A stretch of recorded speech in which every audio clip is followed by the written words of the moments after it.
What's up, everyone? What's up, PlayStation Nation? You are now tuned in to the What's Up PlayStation podcast. What's up? What it is? What it do? What's up? What it is? PlayStation. What's up? J Bari and Persona got it locked in the tub. Saturday mornings, y'all know what's up. What it is? What it do? What's up?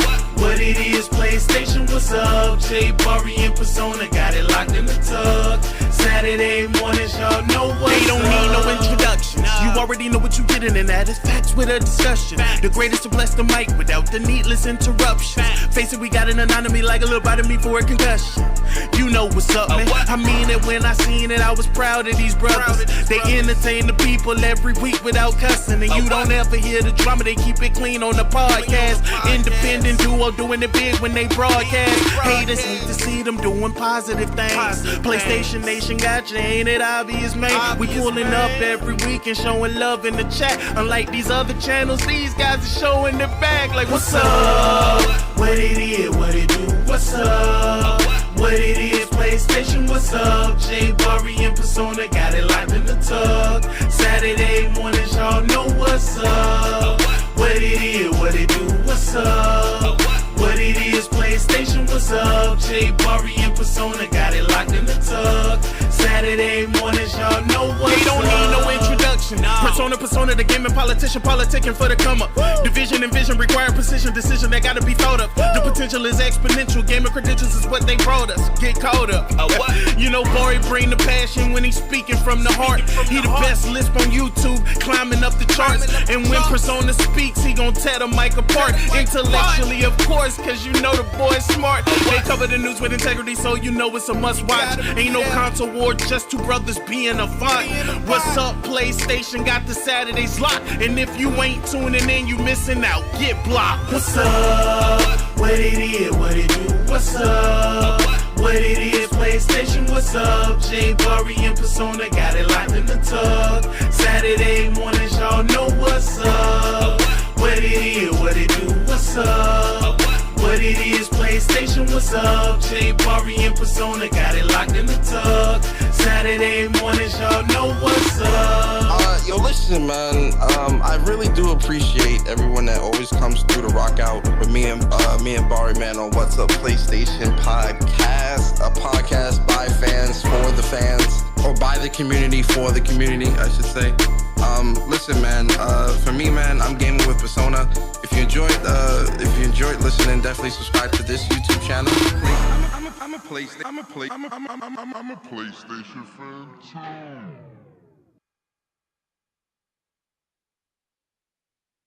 Yo, what's up, everyone? What's up, PlayStation Nation? You are now tuned in to the What's Up PlayStation podcast. What's up? What it is? What it do? What's up? What it is? PlayStation. What's up? J Bari and Persona got it locked in the tub. Saturday mornings, y'all know what's up. What it is? What it do? What's up? What it is? PlayStation. What's up? J Bari and Persona got it locked in the tub. Saturday mornings, y'all know what's up. They don't need no introduction. You already know what you getting, and that is facts with a discussion. The greatest to bless the mic without the needless interruption. Face it, we got an anatomy like a little bite of me for a concussion. You know what's up, man. I mean it when I seen it. I was proud of these brothers. They entertain the people every week without cussing, and you don't ever hear the drama. They keep it clean on the podcast. Independent duo doing it big when they broadcast. Haters hate to see them doing positive things. PlayStation Nation got you, ain't it obvious, man? We pulling up every week and showing love in the chat. Unlike these other channels, these guys are showing their back. Like, what's up? What it is? What it do? What's up? What it is? PlayStation. What's up? J Bari and Persona got it locked in the tub. Saturday mornings, y'all know what's up. What it is? What it do? What's up?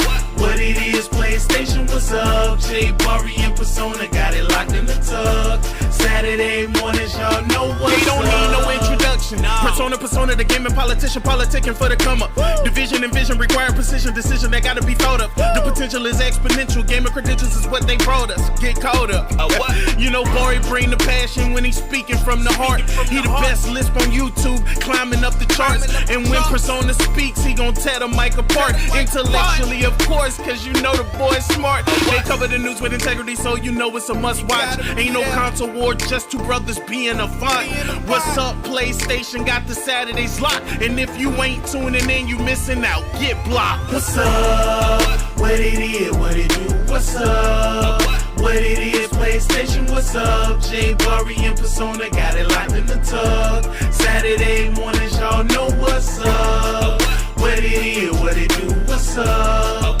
What it is, PlayStation, what's up? J Bari and Persona got it locked in the tug. Saturday mornings, y'all know what's up.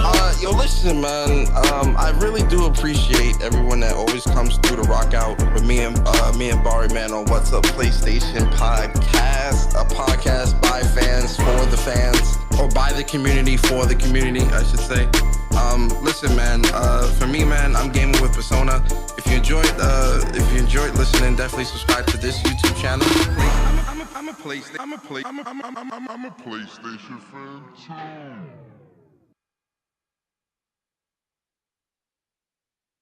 Yo, what's up, everyone? What's up, PlayStation Nation?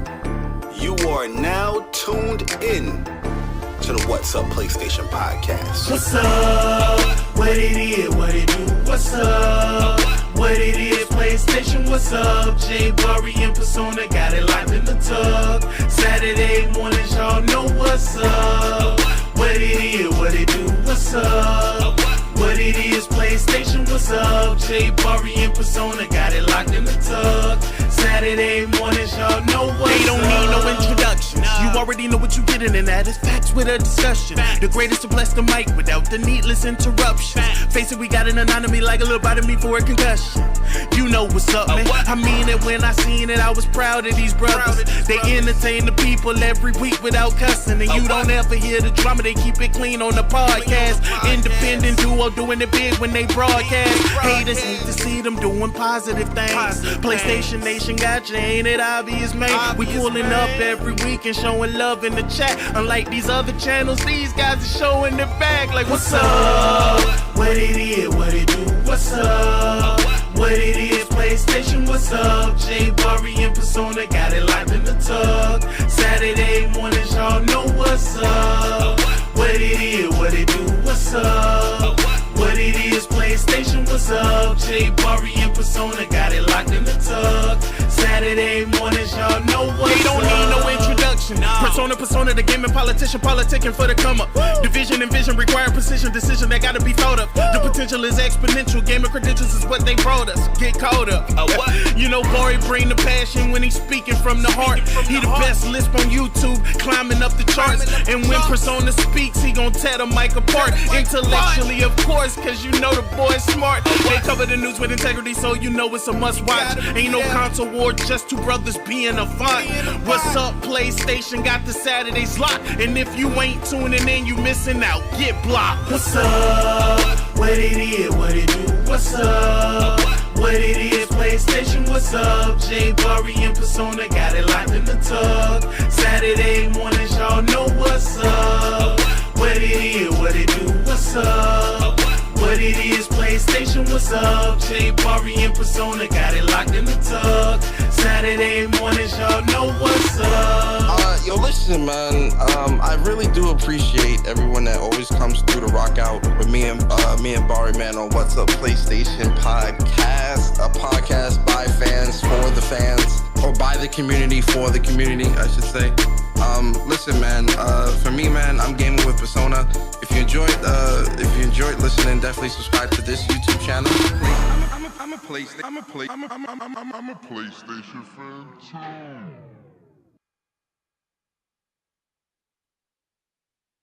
Yo, what's up, everyone? What's up, PlayStation Nation? You are now tuned in to the What's Up PlayStation podcast. What's up? What it is, what it do? What's up? What it is, PlayStation, what's up. J Bari and Persona got it locked in the tub. Saturday mornings, y'all know what's up. What it is, what it do, what's up. What it is, PlayStation, what's up. J Bari and Persona got it locked in the tub. Saturday mornings, y'all know what's up. They don't need no introduction. You already know what you getting, and that is facts with a discussion. The greatest to bless the mic without the needless interruptions. Face it, we got an anatomy like a little bite of me for a concussion. You know what's up, man. I mean it when I seen it, I was proud of these brothers. They entertain the people every week without cussing. And you don't ever hear the drama, they keep it clean on the podcast. Independent duo doing it big when they broadcast. Haters hate to see them doing positive things. PlayStation Nation got you, ain't it obvious, man? We pulling up every week and showing love in the chat. Unlike these other channels, these guys are showing their back like, what's up? What it is, what it do, what's up? What it is, PlayStation, what's up? J Bari and Persona got it locked in the tub. Saturday mornings, y'all know what's up. What it is, what it do, what's up? What it is, PlayStation, what's up? J Bari and Persona got it locked in the tub. Saturday mornings, y'all know what's up. They don't need no introduction. Persona, the gaming politician, politicking for the come up. Division and vision require precision, decision that gotta be thought of. The potential is exponential. Gamer credentials is what they brought us. Get caught up. You know, Bari bring the passion when he's speaking from the heart. He the best lisp on YouTube.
Yes, sir.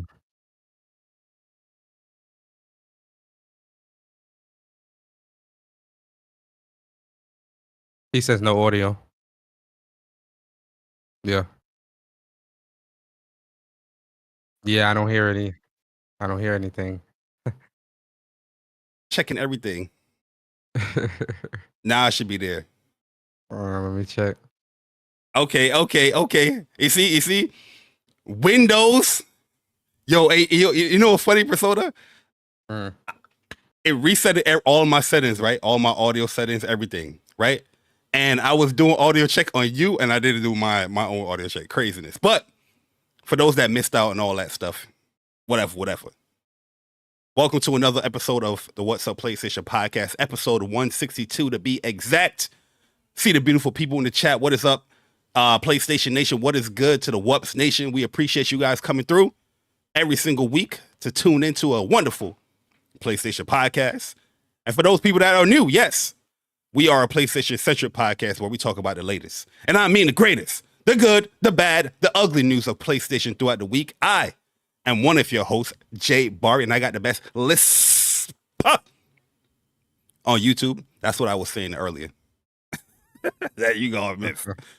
But yeah, an update came for Windows, and it resetted all my settings in OBS, my settings for my wavelength, Discord. It does be wild sometimes with Windows, man, but it is what it is.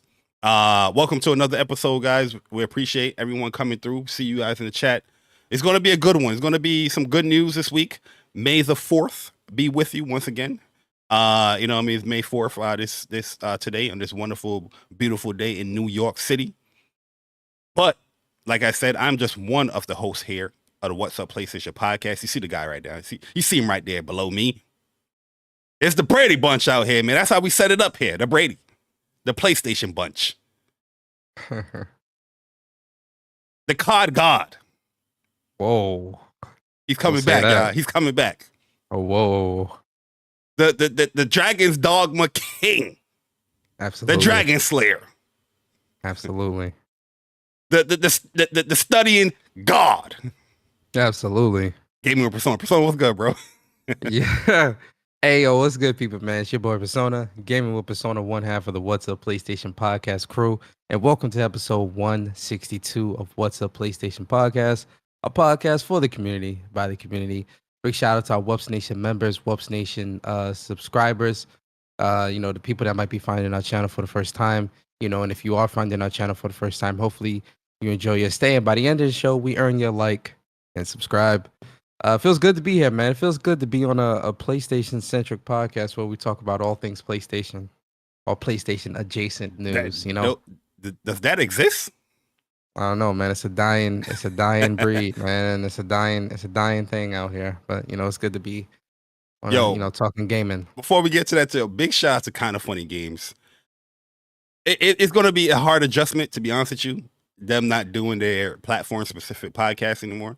But they are tying it into their Games Daily podcast, which is a daily podcast. So it's going to take a little adjustment. But when I saw the video, Gray made, and I saw the last episodes, I was like, damn, man, it's going to suck, kind of, because now you're going to turn a specific podcast into like a segment. But we'll see how they do it. We'll see how they adjust, and I'll go from there. But like I said, I'm a big fan of Kind of Funny, so. They're doing some changes over there, but we here, we gonna keep it PlayStation. The name of the channel is What's Up PlayStation, and we like to talk about PlayStation. We are I'll say two hardcore PlayStation enthusiasts, and it's a pleasure coming here every week or weekend, talking about PlayStation and our opinions on what's going on in the gaming industry involving PlayStation. So we appreciate you guys and girls, all you guys being here, and for those people that are new, we hope you enjoy your stay. Hope you subscribe if you really enjoy what we do here at What's Up PlayStation podcast. Definitely hit the join button so you can become a WUPS Nation member. It's going to be a special month this month, because this is going to be our giveaway month where we give away a bunch of stuff to the WUPS Nation members. And, we have some stuff here and there for the subscribers as well. But yeah, towards the end of the month in May, we will be doing a giveaway, stream or giveaway, during the podcast. That's to show our appreciation. Every 6 months we do it, and it's around that time. So we appreciate it. So if you don't mind, hit the like button, share the stream out, get the PlayStation Nation in here. Let's start the show, man. But before we start the show, Persona. Yes, sir. How you feeling, man? Everything good? Everything all right? Busy week? Yo, man, I'm feeling pretty good, man. I'm pretty relaxed this week. It's a lot of you look relaxed, man. You look calm. I'm chilling. You look like you're in your zen. You just did a meditation. He's just saying you're zen. Yeah, I definitely feel pretty relaxed today. It's definitely gonna be a relaxing weekend. But for me, a lot of work. Work has been busy, really busy. And honestly, Bari, I ain't been gaming too much this week. I've been studying a lot. Yo, that's how I was in March, man. In March. Yeah, like I've been studying a lot. My certification exam is next week, so I'm kind of like in overdrive, trying to study and practice test and reading and all this other stuff. So I really haven't been gaming a whole lot this week. I did get some hours in Stellar Blade. But mostly just been study, work, gym, the usual routine and stuff, man. But how about you, bro? How you feeling this week? How you doing this week, man? The typical, it was closing week this week. Though one of the busiest, times where in my job, in my profession. But I always know when it's like the 30th, 31st, or like the first of the month, I always leave you alone. I'm like, I know that's closing time for Bari, so I'm gonna let him. I know he's keeping his head down and doing what he's doing. Yeah, that's the time where I want to make sure everything is in. You know what I mean? So that even though I might clock out or leave work at a certain time, I'm still in that mode where I was like, let me do this. I'll go back on my computer to get the stuff done. But it's not that bad. This month. Well, it was kind of. But Monday I'm going into the office to clean up a lot of the mistakes or whatnot. But other than that, I've been playing a lot of Stellar Blade, man. Complete the game. Have you, boy? Yo, listen. Yeah. Right now, in game and on PlayStation, saying I got 84 hours into the game. Really? I am one boss away from platinum in the game because I'm doing New Game Plus on hard difficulty, which hard difficulty ain't no slump, man. Like, yo, like the end of the end of the line bosses definitely have me like, okay, let me do certain things. But I got a certain build that I like for specific bosses. But one of my favorite builds is like a burst build. And because burst moves that's cause knockdowns, and when they knock down, I'm just like, yeah. And now in hard, I'm starting to use like the grenades more. So before I wasn't using in all the playthroughs that I did, I wasn't using no grenades. But now I'm using them shield grenades, the ones that take the posture, the balance, because the balance is super important in the hard mode for sure. So Bari, I'm sorry, because I've heard through the grapevine that you don't play games. So the way you're explaining things to me, I'm a bit confused. Because do you play games or don't play games? Like I didn't think you were a gamer. I thought you were just doing this for attention and clout. Yes, that's 100% correct. I'm just doing it for attention and clout. I apologize for going into gaming mode and talking about this wonderful game. I'll save that for the spotlight segment. But one thing I want to say is huge shout out and thank you to John Eric Bentley once again for coming through to What's Up PlayStation and blessing us with his knowledge in voice acting. Giving us some knowledge and nuggets in life as well, and his perspective on how you view things, man. Because one thing that I took away from that interview that I really, really love what he said is he's at a point in his life where he just learned to appreciate things more than criticize and dictate and all that stuff. And I was like, you know what, that is a great mentality, because a lot of people are not appreciative of a lot of things that happen in their life, or the stuff that we're playing now in games, or what we're getting and playing. People not really appreciative of that. And that was definitely a nugget that like I took from our conversation with him as well. First off, just to echo what you said, big shout out to John Eric Bentley. Thank you for coming through to our channel last week, rocking out with us and whatnot. But that was definitely something. And it's funny because I find myself really more and more at that point the older I get. The older I get, the more I'm just like, I don't really care about this anymore. I don't care about you don't want to. I don't care about being a part of this or doing this, interact or doing that, or interact. Things, Like I really am like looking at things where I'm like, like positive, positive, entertaining. Especially like if we bring it to gaming, just trying to see the good in gaming and the enjoyment and stuff like that. Not saying that you can't be critical or of course we always critical or speak on certain things, but it's also good to show the appreciation as well. A lot of people like to harken on the negativity aspect, because that's more popular. You know what I mean? People will look at you as more validated, or this person is more the word I'm looking for. I'm causing a blank. I can't even think about it. But it's cool to appreciate stuff sometimes, man, and actually show that appreciation rather than just always in the negative, light of things. But I agree. Yeah, what's good, guys? Appreciate everybody coming through, man. We're just starting up the show. Shout out to Henzu Hattori becoming a WUPS Nation member once again, man. Appreciate it. We see that platinum trophy down there. You know what I mean? We see that, man. But we are on episode 162. Oh, by the way, just to let everybody know, I am on like a social media Twitter break. So I'm not going to be engaging like that for this purpose of this show. I had to log into my account because I logged off to my account. But I'm just letting people know, because when I logged in, I'm seeing people still tagging, and I am on a social media break. So if you don't see me respond to you, don't take offense. I'm just not there on the app. Yeah, for the podcast reasons, I'm on there, but I'm not going to be engaging on anything I see right now. As I log in, just to let y'all know. Okay. If you missed that message, that's pinned on my Twitter. I'm saying it here on the podcast.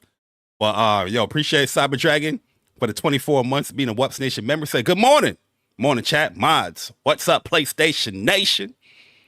Do any of you miss Saturday afternoon movies, martial arts and monster? Yo, big fat Cyber Dragon. Yo, Cyber, you telling your age a little bit, but I'm there with you. One of my favorite movies, like kung fu martial art movies, is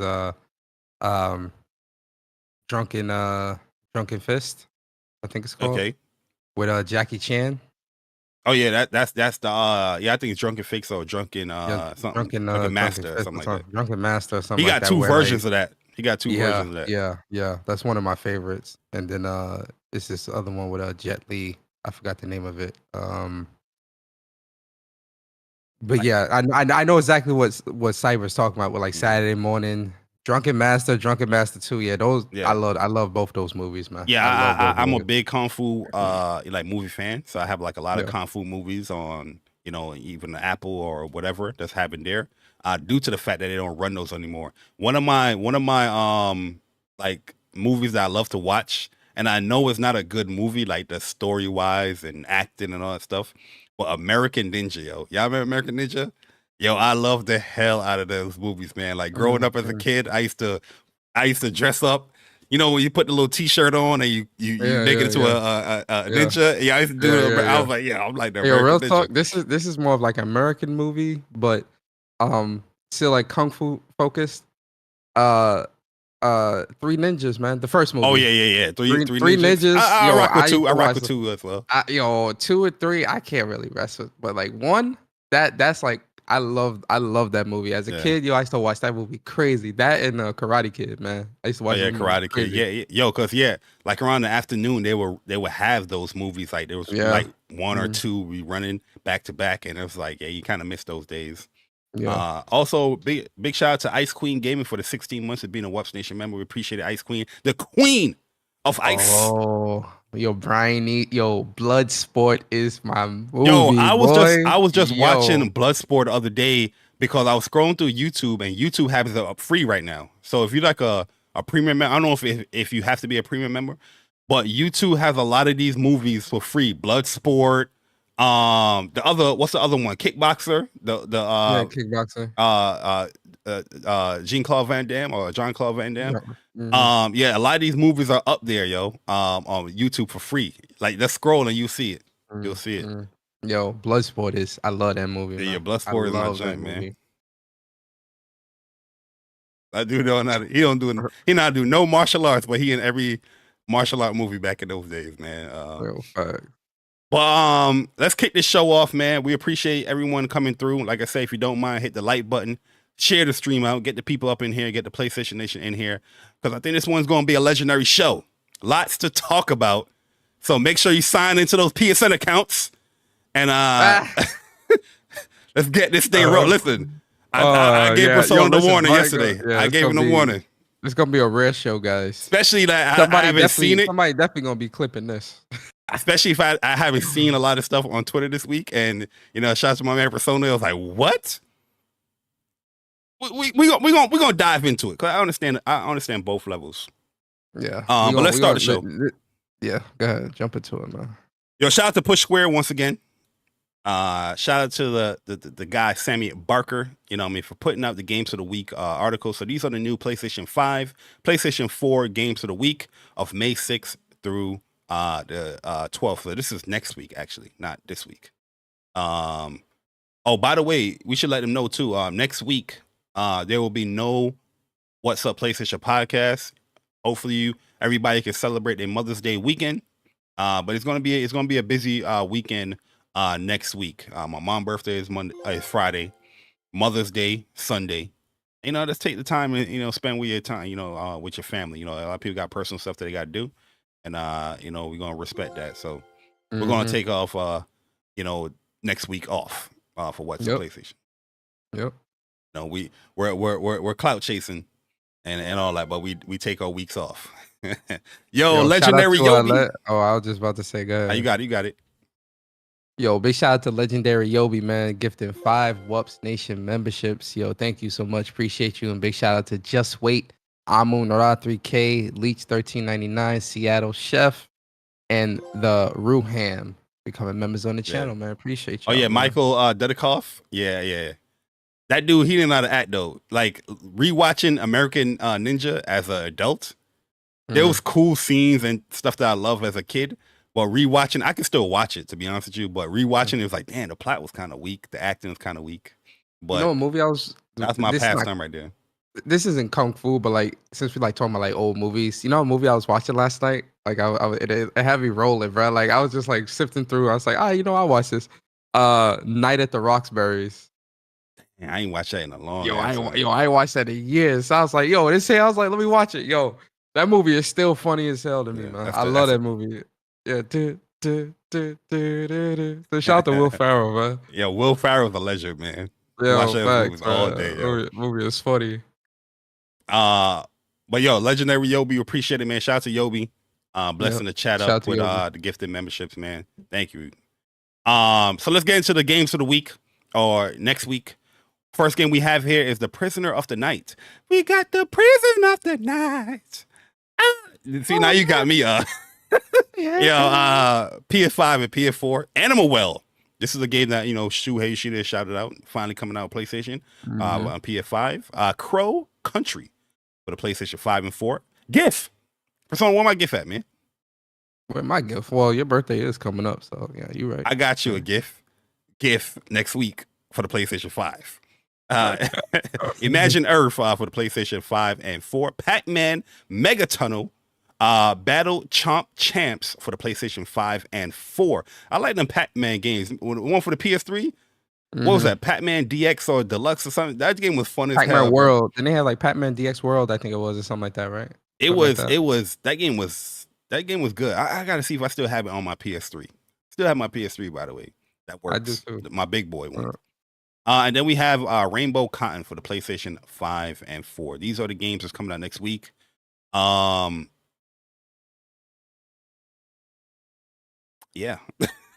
Yes, sir. Yes, sir. That's a short list. Yeah, that's a short list. It might get updated though. It might get updated, but typically when it's like Summer Game Fest, E3, rest in peace, or like showcase time. Why you gotta do that? When it's like showcase time frame or summer, this is when like the releases kind of slow down, and then you get the announcements and everything, and then all the pre-orders in the stores get all popping once the announcements come out. So I think once the announcements come out is when we'll start to see more stuff for sure. Yo, and if I sound a little funny, guys, I'm getting sick. Trying to prevent it, but I'm definitely. You wasn't putting on your scarf either. You say it was springtime. It's getting warm out there, 70 degrees, and I got my hoodie. I got my hoodie, man. I'll be rocking my hoodie, man. Around this time, you can definitely get caught up, especially if you're out there at nighttime and you're not just chilling like it's summer. And yeah, man, you can get caught up out here. So be careful. You know what I mean, with that weather change. Taking my vitamins and I'm drinking orange juice and everything, so I should be good. Absolutely, man. But yeah, let's get into the Spotlight Games of the Week, Persona, man. Explain the Spotlight Games of the Week and let me know your Spotlight Games of the Week. And are you going to break the rules? Yes, sir. Yes, sir. So we are in the Spotlight portion of the show, ladies and gentlemen. And for those that are new here, the Spotlight is where me and Bari give you a game or games that we think you guys should check out, right? It could be a brand new game. It could be an old game. It could be a game for your childhood. It could be a game that hasn't even released yet. The purpose of the Spotlight is for us to spotlight games that we think you, the community, should check out. Bari, I'm going to do something different. First of all, I am breaking the rules. I'm breaking the rules. Okay. But I'm going to do something a little different this week when it comes to my Spotlight. Because I'm actually going to spotlight a product. Yes.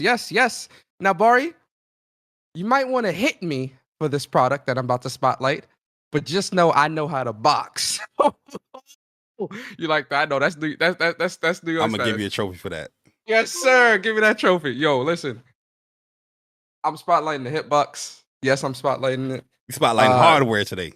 Yo, facts, hardware, right? Because ain't no games released for PlayStation, right? So, the Spotlight is definitely gonna be this hitbox, and I just got it. It's really clean. This thing is well made. It's It's got some weight to it. Yo, it look good, man. It look real premium too. Yo, let me take it out. Let me take it out the plastic. Don't get no fingerprints on it, man. Guys, so this thing, it's absolutely beautiful, guys. Like I really like this thing a lot. And the funny thing is, when I was first looking at hitboxes, this was the one that I originally always wanted because I was watching Justin Wong. I follow Justin Wong on YouTube, and I was watching one of his videos, and he was using this thing. And I was like, "Yo, this thing looks really, really dope," and I like the design and like the weight and everything. This thing has been sold out for a really long time, and they recently put it back up for you to buy like 2 months ago. I saw it. I was like, you know what? Let me grab one. This came from Japan. This is fresh from Japan. This came from I got it from Amazon Japan, and it's a leverless, so it's all buttons. So the red buttons is how you would move around or do like your directional inputs, and then the white buttons are like the light, medium, heavy, all that other stuff. So yeah, I really like this thing. It's really, really cool. Is it light? It's medium light. It's got some weight to it. Like it don't feel cheap. It don't feel cheaply made. It's definitely got some decent weight to it. And I really like this thing a lot, man. I'm digging it. So yeah, I'm tempted to get me like a leverless controller, or a fight stick, but I just got to see which one I want to get and what game I want to like use that for. You know what I mean? But I got too many now. So that junk, I like how simplistic it look, but it looks real premium though. You know what I'm saying? Like the other ones, they be doing too much.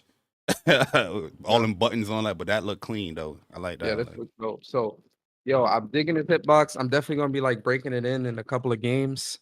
The first thing you need to do is just go in training room and just do like 20 DPs in a row. Like if you can do that, because I feel like DPs is what really benefit, or just like certain movements really benefit from that hitbox stuff. But it's definitely like you gotta change your brain or adjust your brain. Yo, Chuck, funny. Soda got a whole store of hitboxes. I do got 4 hitboxes though. I do. Wait, you got 4 now? Yeah. Oh yeah, you got the micro ones. I got the micro. I got the junk food arcade one. I got the Vitrix. I got this one, and then I got the Razer Kaisan that I'm grabbing. I think I want to get the Razer. But Persona, the important question. Like we ask you every single time you buy one of these ones. Are you gonna use this one, man? Yeah. Nah, this is the one that I really wanted. This is the one that I'm definitely absolutely gonna use in practice and cause real talk, I ain't even open. I'm about to like really expose that one. myself. Look like you can put on like your lap too. I like to put like a fighting stick on my lap. You know, you pause. But. Yeah. You can definitely put it on your lap and all that stuff. The Victrix one I didn't really like that much, but the junk food arcade I honestly I didn't use it yet.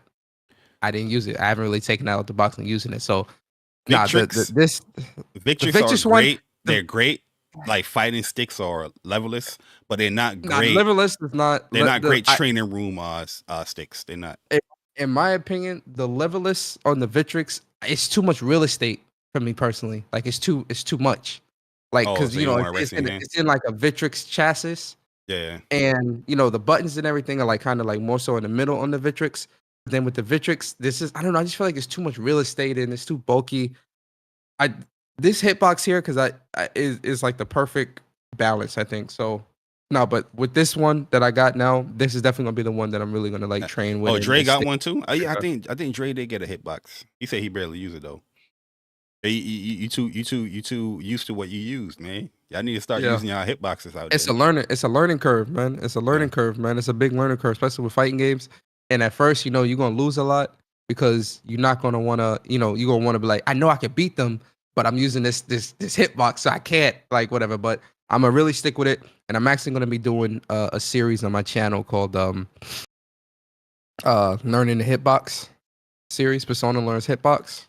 Where I'll be streaming, me practicing in the lab and on certain games and fighting online and stuff like that and stuff. So don't be rage quitting too, man, because you be raging. Nah. I don't rage. I don't know what you're talking about. You be Persona ain't actually quit. Get up out of there. I don't know what you talking about, man. Listen, you lost me. I know we gonna be in there front row when you boot up that stream. I know that for sure. Oh yeah, I know you, Chuck and Jay definitely gonna be in the chat laughing for sure. Absolutely. Cracking jokes. I know y'all are. I'm ready for it.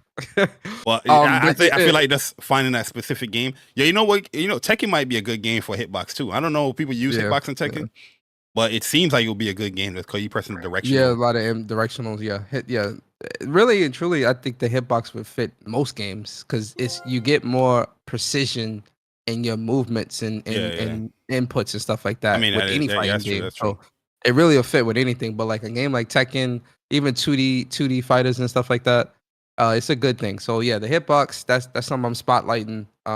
I got my favorite Hitbox, the one that I always wanted. So I'm really happy about that. But getting to the games, man. So the spotlight games that I'm spotlighting for this week, guys, is going to be Stellar Blade. Man, I love this game. I'm definitely put some time into it this weekend. I'm enjoying the story, the world, the characters, the music, the combat. Everything about this game really just excels. And it's got that PlayStation. It's definitely got that PlayStation fragrance on it, man, for real. So yes, Stellar Blade is gonna be the first game. Second game for me is gonna be Black Myth Wukong, man. Real talk. Yo, Black Myth Wukong that comes out in August. That's the game I'm really excited about. Can't wait to play that. What? That's definitely on my Black Myth Wukong. Oh, I thought you said something. Did my bad. Go ahead. Yo, this guy is crazy. And then the third game, guys, is definitely going to be what you call it? What's this? Yo, I'm blanking right now, Bari. This is crazy. Rise of Ronin. Studying, man. Yo, Rise of Ronin is really dope, man. I'm really digging this game right now. That's definitely a game I'm gonna get back to once I'm done with Stellar Blade. And then, my final spotlight is actually 2 sets of games that I'm gonna be trying to platinum this year. Me and Bari was talking about this yesterday, actually. I'm spotlighting Final Fantasy 1 through 6. Because the not Spider-Man, but the Final Fantasy Pixel remasters came out on PlayStation. I do have them. Got the collection edition for that as well. And those are games that I definitely want to play through on platinum. So Final Fantasy 1 through 6, and then Kingdom Hearts 3. Yes, Kingdom Hearts 3. I love that game. I think it was a great game. I enjoyed my time playing with it. But I want to go back. I want to go back and get the platinum in that. So Kingdom Hearts 3, and those are my spotlights. Yeah, I'm telling you guys, Bari is in rare form today. He sing. One thing about Bari, I know Bari for years, right? One thing you gotta know about Bari, when Bari when Bari's singing like this, and he always singing it all happy-go-lucky and shit, he's in a good mood, which means he's gonna be in rare form. He's singing a lot. That means he's gonna be in rare form, man. I've known this guy for like 13 years. He's in a great mood. I'm in a good mood. When we get to a certain topic, we about to turn up. But no, I love Kingdom Hearts. I love Kingdom Hearts music. So yes, sir. I'm always happy to hear people playing Kingdom Hearts, man. So yes, sir. Go back. Bilbo, don't you dare. Don't you dare. Yeah, I see him. You're talking to a Kingdom Hearts enthusiast. Fanboy. Don't you dare talk about Kingdom Hearts 3. It's a ugly redhead stepchild. Don't you dare. Not today. Only thing with Kingdom Hearts 3, and I think they added an update where you can actually limit this, but the only thing with Kingdom Hearts 3 that I felt was a bit excessive was the Disney ride attraction. Oh yeah, that made the game much easier. It made it too easy. Play it on critical though. See what happened. Don't you? Yeah, you see the problem with y'all. Yeah, Kingdom Hearts 3 was a very easy game, but I guarantee you ain't go back and put that difficulty to critical. Oh, everybody told me, I want the harder difficult. Play that critical. I played on hard the first time. It was definitely difficult, but I feel like the movie ride attraction stuff definitely, the Disney attractions definitely made it a lot easier. That was my panic moves when I was. If I'm gonna get hit or if I'm gonna die, I put that attraction on. Yeah. Mad damage. But critical is nasty work. Yeah, I know. I mean, critical in all the final. You can get one shot in there. Them attractions don't mean nothing. That even with like 1 and 2, critical is no joke. And even 1 and 2, man, I knew 3 critical mode was gonna be difficult. Hell yeah. So yeah, those are my spotlights though. But what about you, Bari, man? What's your spotlights for the week, bro? So now I'm spotlighting 3 games today. Okay. These 3 games are my most anticipated games for 2024. I already know where you're going with this. They came out, they released, I played them, I completed them, and they all bang off. They did a bang of a job with all these 3 games. And I'm going to go in current order as far as how I feel about each one. So the first one, Final Fantasy VII Rebirth, the greatest game to come out this year, the best game to come out this gen. My personal opinion. Whoever gets upset about it, too bad. Huh? You play 2 games a year talking about, oh, this game. Sit your ass down, please. Thank you. You don't play enough. They gonna get mad at that. Watch. Yeah. So Final Fantasy VII Rebirth, I love the hell out of that game. 300 and some hours in that game, and I'm still wanting to play it because I want to perfect certain runs and certain Chadley missions. So yeah, Final Fantasy. One thing I want them to do is add an update where you get to play as certain characters more in certain situations or Chadley stuff. I think that would be cool. Probably like a couple of months later down the line. Hey, now you can use these characters in these VR missions. I think that would be fire. So yeah, that's the first game. Second game, Grand Blue Fantasy Relink. Oh my God. Yeah, I love the hell out of that game. Over 200 and something hours in that game. Great game. Got to get back into it where we get to play Seaphone and Twien. I definitely want to unlock them maybe this week. Get them unlocked this week so we can prepare, get them leveled up, get them, acclimated for the proud and difficult, missions. But yeah, that's a great game right there. I love the Grand Blue lore, love the characters, love the story. And I think they did a wonderful job implementing those characters within a 3D action RPG. And yeah, I have a lot of fun playing that game. Play with some of the people here in the community. Doing the Lucilius boss fight is hard as hell. Meeting new people in there as well. It's dope. It's just a great game. Great multiplayer game, online game that you can play with your friends and us, randoms online. You do need a PSN account active to play. You're gonna be petty with that all day to play it. Third game.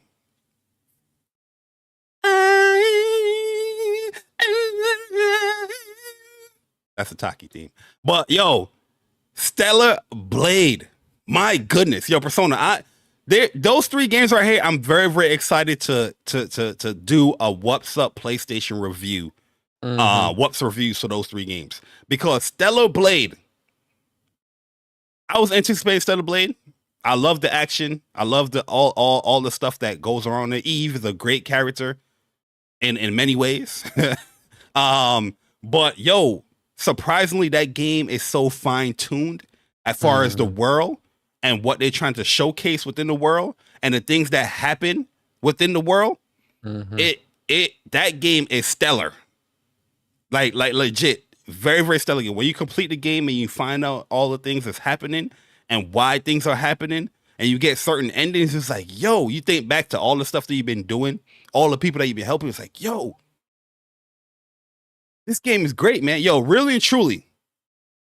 It is. Stellar Blade, in many ways, storytelling is very reminiscent to Nier Automata or like a Souls game, right? Especially when you go out there and you search out that lore, you pick up that data piece or that item and you read the log and you read whatever and you see what's going on in the world. And then the stuff that you're seeing, that happened in the past, you get more context by playing the game. It's just like, and then the side missions, certain things that you do in the side missions add more lore and aspects to the story. Yeah. It does that wonderfully. And then even like the boss fights are like really, really good. Oh man. yeah, man. Yeah. The boss fights and enemy variety and stuff like that. They really outdid themselves on this game, man. Like shout out to Shift Up. Like everything about that game is very purposeful. Like the way how Eve is and how she is, how naive and she could be a little bit like, oh, what's like a fish out of water type. Yeah, but it's a purpose for that. You know what I mean? So everything that you're doing, you questioning things like, oh, how can I swim under the water? All this, it's a purpose to that. Why does Eve look this way in this game? Why is she so sexualized and why is she so there's a purpose for that. And anybody that reviewed this game not explaining that stuff story-wise or even saying that the story's not good, Mm. throw that review out the window. Throw it out the window because it wasn't paying attention. You was man. paying attention more to the ass and the tits rather than what's going on. Just to be honest. But there's also a purpose to that. Mhm. We're gonna talk about yo. Listen, I can't wait until you complete the game because I know once you do it, you're gonna call me. I know 100% you're gonna call me. Oh yeah, for sure. No different than Sure. like we did with Final Fantasy or with Grand Blue. Two other games that highlighted here. But those are my spotlight games of the week. But we don't play no games. We don't play no games, man. You know what I mean? So Oh man. we're gonna keep it pushing. We're gonna keep it moving, man. And we're gonna start the show off, man. We're gonna get into it, or we're gonna get into the news. But before we do that, let me get my man Henry Heck. Appreciate Henry Heck for the 22 months of being a WUPS Nation member. He says, so now it's time for me to get back on Persona, get back on Persona in Grand Blue. Oh yeah, that would be the perfect time. Yeah. Learning the hitbox. Yo, he gonna be tight too. Trust. You definitely gonna get me back, man. We definitely gonna run it once I start up the series, Henry, for sure. Yo, mad people hear, gonna hit you up now. I hear Siegfried is kind of crazy in Grand Blue too now, like even more crazy even after the patch. So I'm like, all right, I need to get back on it. He didn't really get affected by any of the 6/6L nerfs or nothing like that. He's still good. His 6/6L did get nerfed though, as far as the range, but it's still good, still fast. Yep. Yeah, you get pushed back, but you get pushed back in the range that he's strong in. So it's like, okay, it is what it is. Let's take the plus range. 6XL into medium, and you still they're gonna get hit. Let's take the plus range. You now back where you want to be at. But let's get into the news, Persona, man. News. Boy. Let's get into the news, man, because we got the PlayStation monthly games, the PlayStation Plus monthly games for May. And it's looking kind of good. Looking kind of good, man. Looking kind of good. So here are the PlayStation monthly games for the PlayStation Plus monthly games for May. And here are the highlights here. We got FC 24. Pretty much a FIFA game coming on there. Ghost Runner 2, Tunic, Destiny 2 Lightfall. That was the last expansion, right? Yeah, that's the last expansion. Yeah. Oh yeah. So they're gearing that. It's a smart move. Very, very. Well, yeah, because the final expansion or the final shape expansion comes out next month, June 4th. So yeah. They're getting people ready. Very, very smart strategic move. So here are the full games. Once again, FC 24, standard edition. You know what I mean? So those people that want the deluxe editions and these services, no, you get the standard. Whatever that comes with, that's what it is. Ghost Runner 2. Pretty popular game on like PC. I see a lot of people streaming this on PC. I know this was on PlayStation as well, both of them, but it's cool that it's on Plus now. Not really interested in that game, but it's cool. Tunic, I already have this game, but I see a lot of people excited for this game coming to PlayStation Plus as well. And this is PlayStation Plus, so this is the base PlayStation Plus, the essential. You will get these games, and Destiny Lightfall, Destiny 2 Lightfall. You get that as well. You get the last chance to download, last month games, May 6th. So, you can add Immortals of Avium, Minecraft Legends, and Skull the Hero Slayer to your library before May 6th, so you don't lose them. But what is your initial thoughts and what is your review when it comes to the PlayStation Plus May monthly games? Yeah, so this is kind of actually for me personally, kind of like an okay-ish month, right? If I had to give this a score, I would give this a C to a C plus. Okay. Because I'm not really into FIFA or FC, so I'm good on that. Ghost Runner 2, I'm good on that. Tunic, intriguing. I know this was getting compared a lot to Zelda, I believe. I think it's inspirations from the old school. Yeah, and very inspirational from the old school Zelda games. So, something like that I can definitely see myself getting into potentially. And Destiny 2 Lightfall, I already played that, put a lot of time into that. It's not the best expansion from Bungie. The story kind of fell apart. The end boss, I think, for the story was pretty good. But a lot of the end game content with Lightfall was kind of meh. It wasn't really the best. The raid was pretty cool though. I did like the raid. But yeah, for me, Lightfall wasn't really it's the best expansion. And personally, I just feel like with Destiny 2 or Destiny in general, I think they still haven't really the closest thing they've come to Taken King, which is from D1, in D2 would be what's it called? You talking about Not college Shadowkeep. ball? What you mean? Said D1 and D2. You talking about the divisions? No, Destiny. Yeah, that's what I'm talking about, Bari. Division Okay. 1 and Yeah. Division 2. You know, because back in the Uh, day, I played for a D2 school. Yeah. Collegiate school. So Yeah. Spell collegiate. continue with your. Yeah, okay, I got you. And so yeah, the closest thing they come to a great expansion like Taken King from Destiny 1 and Destiny 2 would be what is it? The one with Cade when he passed away. I forgot the name of that expansion. Somebody in the chat will remind me, but I really don't think they've really topped that really with D2. So Lightfall is okay, but for me, this is a C to a C plus. I'm good. So what do you say? Oh, C plus. Mm-hmm. Okay. I'm gonna give it a B. Yo, we see your screen, like what you searching up. I was searching up collegiate. Oh, yo, that's crazy. Forsaken. Forsaken. Thank you.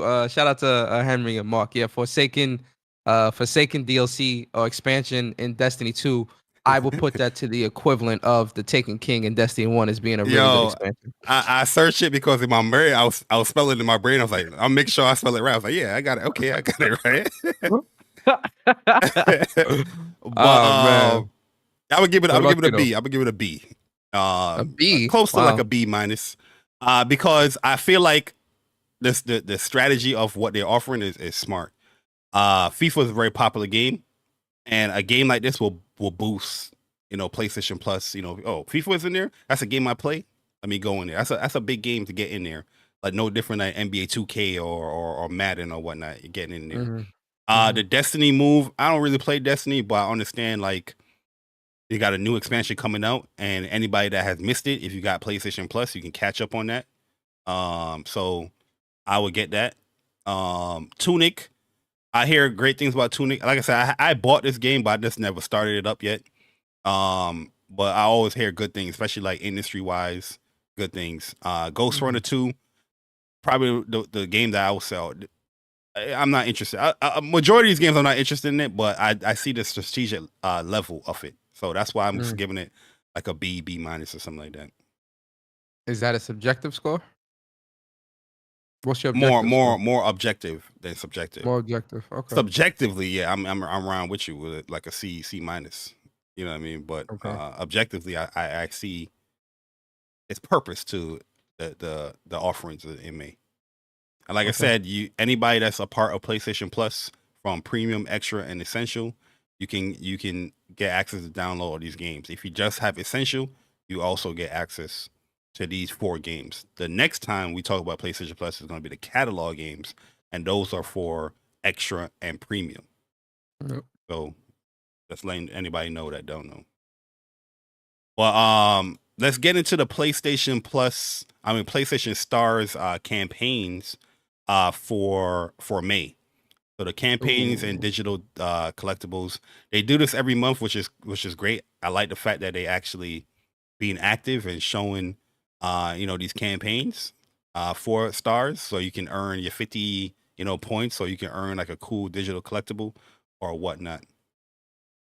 They're saying the update here, Mortal Kombat 1 Road to Evo 2024 campaign is listed as a part of the monthly Stars activities and era. This article has been updated. Okay, gotcha. Oh yeah, so they have like a Road to Evo campaign here, where if you play Guilty Gear Strive, King of Fighters 15, or Tekken 8, you get this pretty cool digital collectible for Plus. So this is pretty cool right here.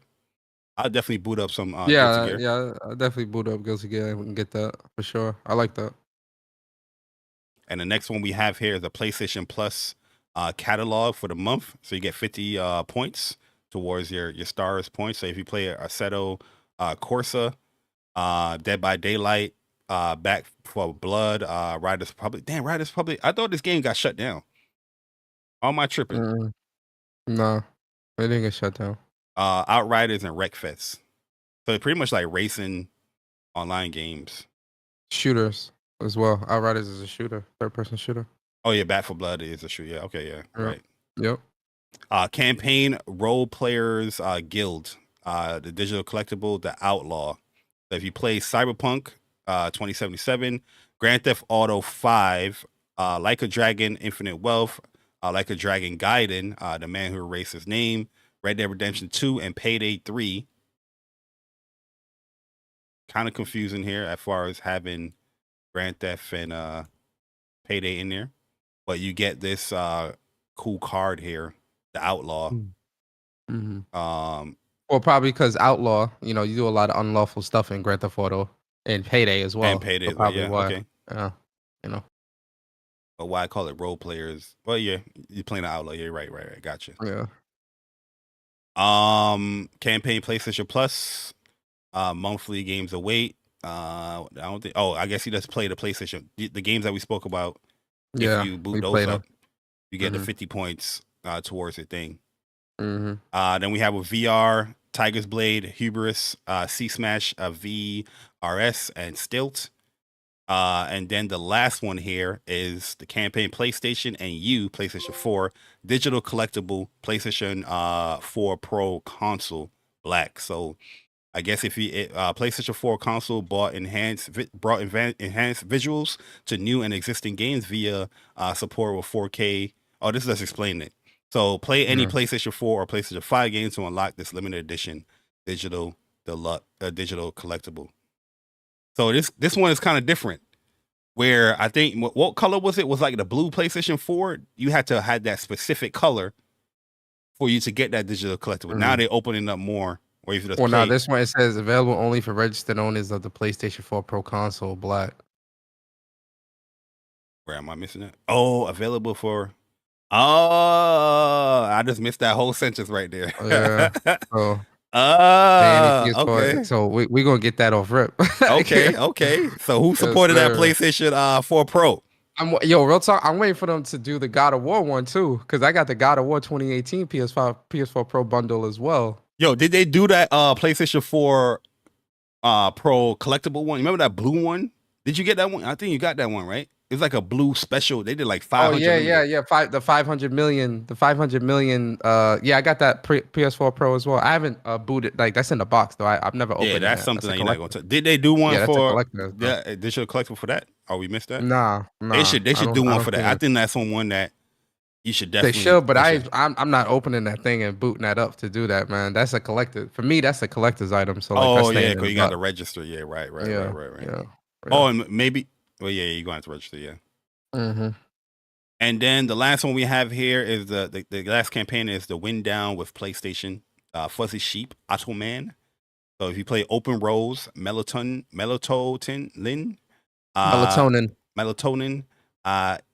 Ikianioin. I sound like Chuck now. You know when Chuck try to say these. Iconian Island, and Earthlock Adventure, and Mystic Pillars Remastered. Icone. So you get this sheep right here, fluffy sheep. For hey, yo, dude, you funny, bro. Yeah, I try to pass it on to Chuck too. My bad, Chuck. You man. definitely try to pass that. You failed that one, bro. You failed. But yeah, these are the PlayStation Stars campaigns and all the digital collectibles that you will get if you do the campaign. So yeah, they took out Mortal Kombat 1, which is kind of funny, man. Damn, Mortal Kombat can't catch a break. Good. Ain't nobody playing that, man. Good on that. I see people streaming. What's the dude name? The I don't know if he takes souls. I forgot the dude name. He's a ninja, but he's like a mystic ninja. Ermac. I see people playing Ermac on there. Why somebody get mad? You don't know Ermac? Like, nah, man. It's I don't know Ermac, man. I'm good. All right, Persona, we're gonna have a little fun here. I already see it, and you already know my answer. So Player's Choice is back again, where you, the player on PlayStation, get to vote for your favorite monthly game. So this is to vote for April's best new game. And here we go, man. We got the list right here.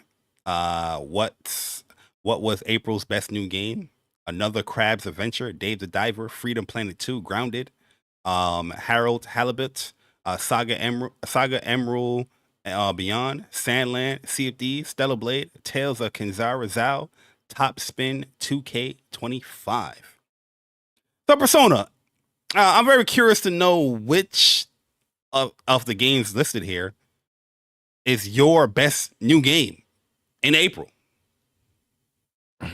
If I know you, I think you're gonna click Dave the Diver. Well, Bari, if I had to, look at this list, decipher this list,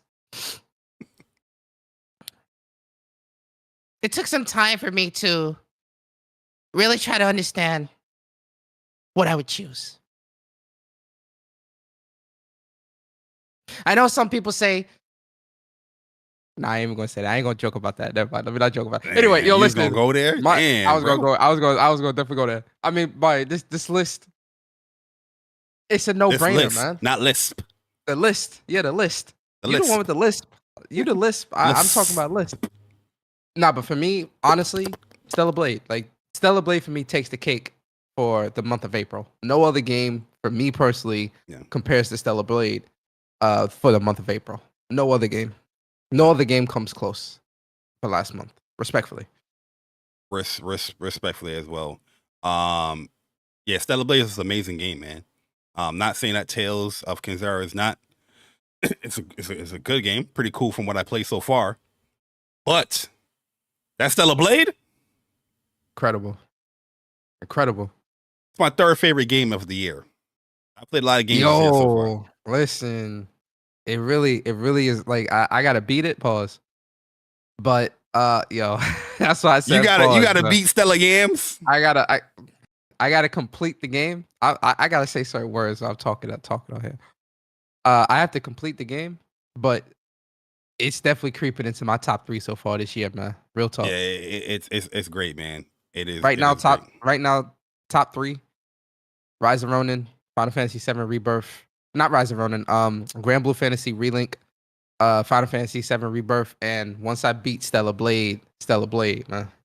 Complete Stellar. Once I complete Stellar Blade, yo, listen, go ahead, man. Go ahead on, bro. Well, Persona, I beat it.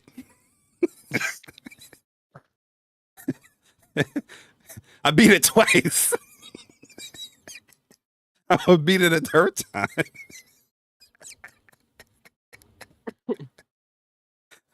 You know what I mean? So I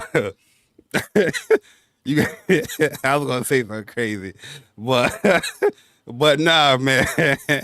I get what you're saying. Dude, you are wild, man. You are wild, man.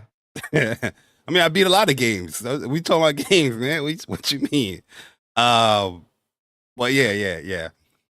I can see Stellar Blade being people game of the year so far, but if you ain't played Grand Blue or Rebirth, sit your ass down respectfully. You know what I mean? Talking about game of the year. You ain't played enough games yet to be talking about game of the year yet. Respectfully. You know what I mean? You got people becoming like, yo, Stellar Blade, my game of the year. How many games you beat this year? That's my first game I beat. All right. Okay then. No, real talk though, I have a question. How do you think Stellar Blade is going to stack up when it comes game of the year nomination time? Where do you think Stellar Blade will land in the nomination categories? I think it should land in the technological, what's called a technical advancement or something like that. Or whatever that technical feel. Yeah, the graphics one. Yeah. That one. I feel like music. Music for sure. Action adventure. I'll say action more than adventure. But action. People will put it in adventure, but I feel like adventure, it's more like action in my opinion. Best art. Yeah, I could definitely. I don't know. They might not put it in the best. No, they should. I don't see best art. It should. RPG. I don't know if it's gonna stack in RPG. There's a lot of RPG that came out this year. Nah, I don't see it in the RPG. No, Yeah. I don't know. Do you see it in the I Game don't of the see it Year? in Game of the Year. That's Mm. due to how the industry spoke about the game. Yeah, I think the Yeah. scores is not like bad scores at all, but the talking points of the game, Yeah, it's definitely not gonna misdirected stuff. rather Yeah. than Yeah. what you should be focusing on is focusing on something different, like censorship and Mhm. and her ass or her tits or Yeah. sexualization. Yep. But so yeah, I think that's not going to make. But yo, there's a lot of great games came out this year, especially Yes. if you look at Metacritic So that far. scored higher than Stellar Blade 2. So I don't Yeah. think it's going to be up there in Game of the Year. Yeah. But it should at least be in like 3 or 4 categories, 100%. I think music absolute like if it's not in the music category, I Yeah. really think that's criminal. Like respectfully, extremely criminal. Yeah, it if it doesn't take music, it definitely needs to be in there for sure. Like music, I'm Yeah. more biased towards it, but I gotta admit it's definitely it's top 2 or it's definitely one of the best musical tracks in the game because It's there's more music that you hear, especially when you get to later in the game. You know, remember yeah. that trailer? The trailer Yeah. and it had the music? Yep. Bruh. It's really Incredible. good. It's really good. Yeah. And it Yeah. plays with your emotions too, especially stuff that you learn with the music. But a lot of games Mhm. that I've played have done that. But I think action, music, I would say game direction as well. Nah, nah, they're probably not not gonna game put it in direction. game. They're not gonna put it in game Not direction. game. Nah, not game. I would say action, music, Yo, high key, it should be a narrative too, like storytelling. narrative. Yeah, narrative. I can The see story, the story is really good. It might not make it because it's definitely dependent on exploration and looking for those data logs and stuff like that to get all the documents. But I got to see, like, it was other Souls games that do the same thing in narrative. Yes, Elden Ring. We gotta see if Elden Ring was in a narrative. It But was. Elden Ring story was amazing too. I love the fuck out of Elden Ring story was great, but I'm just saying, yeah, Elden Ring was in narrative. Yeah. Yeah, so I feel like Stellar Blade should be up there in there, but you know we're definitely gonna see. We're definitely gonna see. Yeah. But moving along though, we got some new features coming to the PlayStation app. For PlayStation. So introducing a new way to invite PlayStation 5 players to your multiplayer sessions. So you can now invite players from a shareable link. So you can send it from your app as well. You know, on your mobile app. Which I'm good on all that stuff, but I understand us having more options. You know what I mean? Especially like say somebody's not home. And he's like, oh, send this invite so you can just come in. I don't get it, but it's just cool to have it, I guess. So I mean, they say, let me give so this example. Then you all right, go in go there. ahead. So you say, Go for example, if you just met a new friend on your favorite social platform, your favorite social platform, you can send them a PlayStation 5 invite in the same chat and start it together right away without needing to add each other as a friend on PlayStation 5 first. So that's a benefit from it. How you feel now? So for something like this, I can see this being cool for like game nights, right? Where you want to do like a COD open lobby or something like that. And be like, hey guys, you know, we're doing a COD open lobby. Everybody's welcome, and put a tweet out with a link to the multiplayer session or like a fighting game open lobby or something like that. That's where I see something like this really being really beneficial because you really Like don't fighting have game to tournaments. This will do tournaments, good. yeah, tournaments and stuff like You don't that. got to add the person. You don't gotta add them. You don't gotta chase them. Like, yo, look, this the link. Come in and let's get this. Let's get this. Where was this during the TOA days, bro? Yo, Oh my god, big facts, yo. 'Cause I remember adding a lot of people on my PlayStation, yeah. especially on PlayStation 4 days. I was doing Street Fighter tournaments, and a lot of people I don't even talk to no more like that. But yeah. So like, I that's where I can see something like this being really, really beneficial. Outside of that, I'm good. Like I don't really see something like this being super beneficial to me personally. When it comes outside of like trying to do like a game night with like the community or something like that. That's really where I see this shine. Truly. yeah, like the example that you listed here, I think is a great example. Because sometimes you just met somebody on Twitter, or you met somebody, whatever social media like they're saying here, but you don't really know that person, but you just like, all right, let me feel this person out, get it to game with them. You send them an invite, you don't got to add them. I definitely think this is going to play into more aspects other than us PS5 later down the line, especially with the whole PC movement and multiplayer games on PC. But it's a cool update. It's a cool update or a cool addition to PlayStation Network, in my opinion. Not super useful in our circle, or just people that we rock with. If we rock with you, you're already on the PlayStation friends list. But I can see uses off this here. Mm-hmm.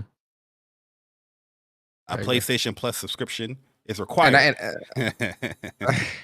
Oh man. Let's save it. We're gonna save it. But yeah, I think I can see this spilling over into I'll save it. Never mind. Yeah, keep going. Never mind. Yeah, we're gonna save it. The next thing we're gonna talk about here is Stellar Blade. Talk about some Stellar Blade. Stellar. Let me just set it up because I have Twitter a little different now. But yeah. So they want to thank everyone, thanking fans for their passion and feedback. Stay tuned for updates. What do you think they mean by that, Persona? I know I seen something about them doing like a boss rush mode, adding a boss rush mode to the game. Shout out to Genki. I seen that thing from Genki. There was an interview and Genki had put that out there. So yeah, that's what I think is what they may be talking about. And there might be other updates or DLC content or something that they might do. Like, I imagine that this game is really successful so far with the amount of traction that I'm seeing online. Like, I'm seeing gameplay everywhere. Like everywhere. Like, not just people I follow, just like everywhere I'm seeing people playing this game. So I do think that we'll definitely get some type of updates, quality of life improvements and things like that. And new costumes. Like I said, when we were talking about the game before it released, a 2B costume, especially with Yoko Taro praising the game. I wouldn't be surprised if that's in the work. You gonna have to what? You got to call some. I'm sure you're gonna have to pay. Yo, I don't care. I would pay. I'm a big 2B fan, so like I would definitely pay for the outfit. I don't care. Yeah. Like that don't mean nothing to me personally, but I can see them adding new outfits to the games and stuff like that. Boss challenge, and maybe even some story expansion DLC. Obviously I need to see how the story ends before, but maybe that might be something that they do as well. So we'll see. Yo, so they got a trophy on here where you need 30 outfits unlocked to get the trophy. I forgot what the trophy is called. Anybody can just look it up and just let me know what it is called. But there's way more than 30 outfits in this game, and there's different color variations. There's different color variations as well in New Game Plus. So any outfit that you found, and you find them again in your New Game Plus, it's gonna be a new color variant to it. And some of the new color variants look good. Like, it looks better than the original ones. Like, one of my favorite ones was the it's like a black dress with like a green little thing on it. I forgot what it's called. That was a dope outfit. I love that one. But the other variant is like, it's blue and like gray. Are you having internet issues? Oh yeah, it looked like it was buffering here. Yeah. Hold on. Oh, you saw it buffering on stream? Yeah, it's really bad. All right, it should be back now. We good? Yeah, you good. Let me know. Yeah, you good. You good. Yeah, so there's like a lot of different colors and whatnot. Like, I remember you posted up like your favorite 4. I want to see like when you beat the game and do your New Game Plus, like the new colors. I want to see how you feel about the new colors. 'Cause some of them look really, really good, yo. Like, really dope. They got like a all white dress now. It looks really good, man. But like, as far as when it comes to like updating my feedback, I feel like the map, when you swipe up, it should be zoomed in right away before me having to use the right stick to zoom in. I definitely feel like one of the biggest criticisms, in my opinion, is some of the platforming can feel a little janky, especially when you're trying to grab a rope or a ladder. Sometimes there's no ladder, but you see a ladder, you jump right through the jump. Like, wait. There's one little mini game that you have to do. Not mini game, but like a puzzle. You got to get these fuse boxes. There's a ladder that you got to climb, but if you jump straight to the ladder, you're gonna completely miss it. You got to jump, then jump back, and it's weird, bro. It's weird. But one thing too, I wish like a quality of life is with the game is having like a collector counter. You was talking about that area of earlier. the map. Yeah, each area of the map. I think that would be a really good quality of life, just so that I know. All right, so in the wasteland, I've only collected 9 out of 10 cans or something like that, right? Yeah. I wish they would have, or like I'm missing. Well, you can see like that You you're can see that missing with the data stuff and like the keys Yeah. and all that, but you just The can't memory see it with sticks. cans and with the memory sticks and all You that. can And I'm you like, can't see can't with see it with the cans. the documents. The documents is all over. But the The memory documents sticks and the cans. is they give you each location like how much you gotta Yeah. collect. Yeah, they should have did that with the cans as well, or with all the collectibles. Honestly, I think they should have did that. Yeah. I mean, there's some things that I feel like they can work on to make this game like really, really perfect. But we'll see how this new update and what they actually tackle first when it comes to this game. But yeah, moving along though, there's a shift up in Korea. All right, I'm gonna give you that one. Yeah, shout out to my man Genki. He's putting out there Korea to focus on fostering console games, game industry over the next 5 years, saying Korean culture minister. So due to the game Stellar Blade, there's a shift in how Korea wants to focus and push, because it's more like a mobile, play on your phone type of, market that they have over there in Korea. Like I remember watching the documentary for Stellar Blade. They spoke about that. That's one of the first things they spoke about. Like they was very scared on putting out this game because it's such a mobile market out there. But Stellar Blade, games like Liza P have done really well for that market, and they're looking to push more console games over to the Korean market. So I think that's a great thing, man. It's a big market over there. Honestly, I think this is really great, man, because now, and we were talking about this the other day, but this gives PlayStation a chance to tap into a market that was largely closed off from a console like perspective for so long. And since PlayStation's kind of got a bit of a foothold in there with partnering with NetEase, partnering with Shift Up, especially if Stellar Blade is a critical success, we're seeing how much people are loving the game, enjoying the game, playing the game. The game plays and looks awesome. I can see other developers from Korea feeling more confident or wanting to align with PlayStation, and PlayStation could probably start a Korea Hero project where now they're funding a lot more of those Korean developers now and getting those games on PlayStation and publishing those games as well. So I feel like this is a great opportunity for PlayStation to really lock down that Korean market with their console. Yeah, because there's more coming too. There's more Korean type games. We still have what's the game everybody waiting for? Lost Soul Aside. No, that's China. That's China. Oh yeah, that was China. There was another game though that we was talking about. I think it was like a online game or something. I gotta look back what it was. Are you talking about Chrono Odyssey? I think. I don't remember the name, but it looked dope as hell, man. No, Black Myth Wukong is China. That's all China. Yeah, Wukong is China. Black Myth is China as well. But yeah, I mean, it's dope just to see other developers come into the limelight when it comes to just gaming in general, and seeing. You know why this is. I'm sorry to cut you. You know why this is so good to see as well? Because I feel like the industry can really benefit from having fresh blood like this. Yeah, different perspective in the gaming industry from a different perspective. Because like this goes. I don't know. Some people might not like this, but like playing Stellar Blade, it just feels like a breath of fresh air.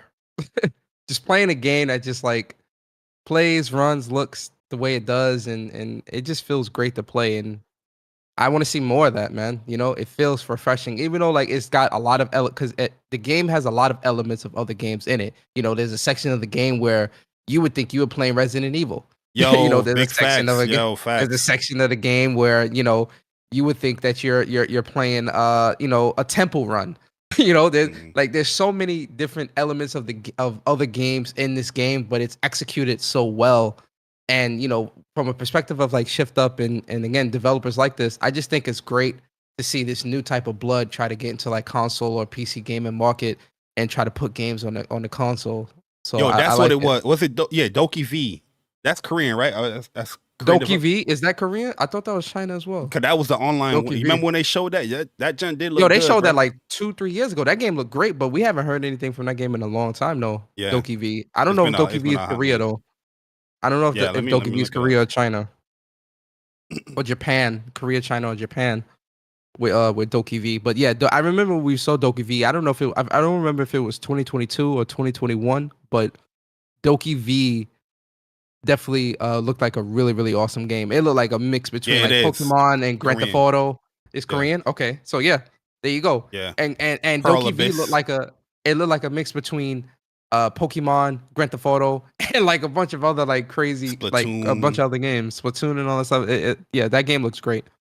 There's another I think that's MiHoYo that's coming out with like that Grand Theft Auto style game. Mihoverse. MiHoYo. MiHoYo.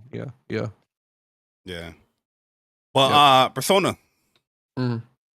Let's get into some MPD talk, aka Sarkana. Whoa. Wait, sales? Wait, I thought people didn't care about sales, Bari. Oh, okay. Sales. Sales. Go ahead. Get into it. Woo! Before we get into the sales, come back to Twitter. Oh my god, you really go. All right, go ahead. I'm about to mute. Go ahead. Matt Piscatella.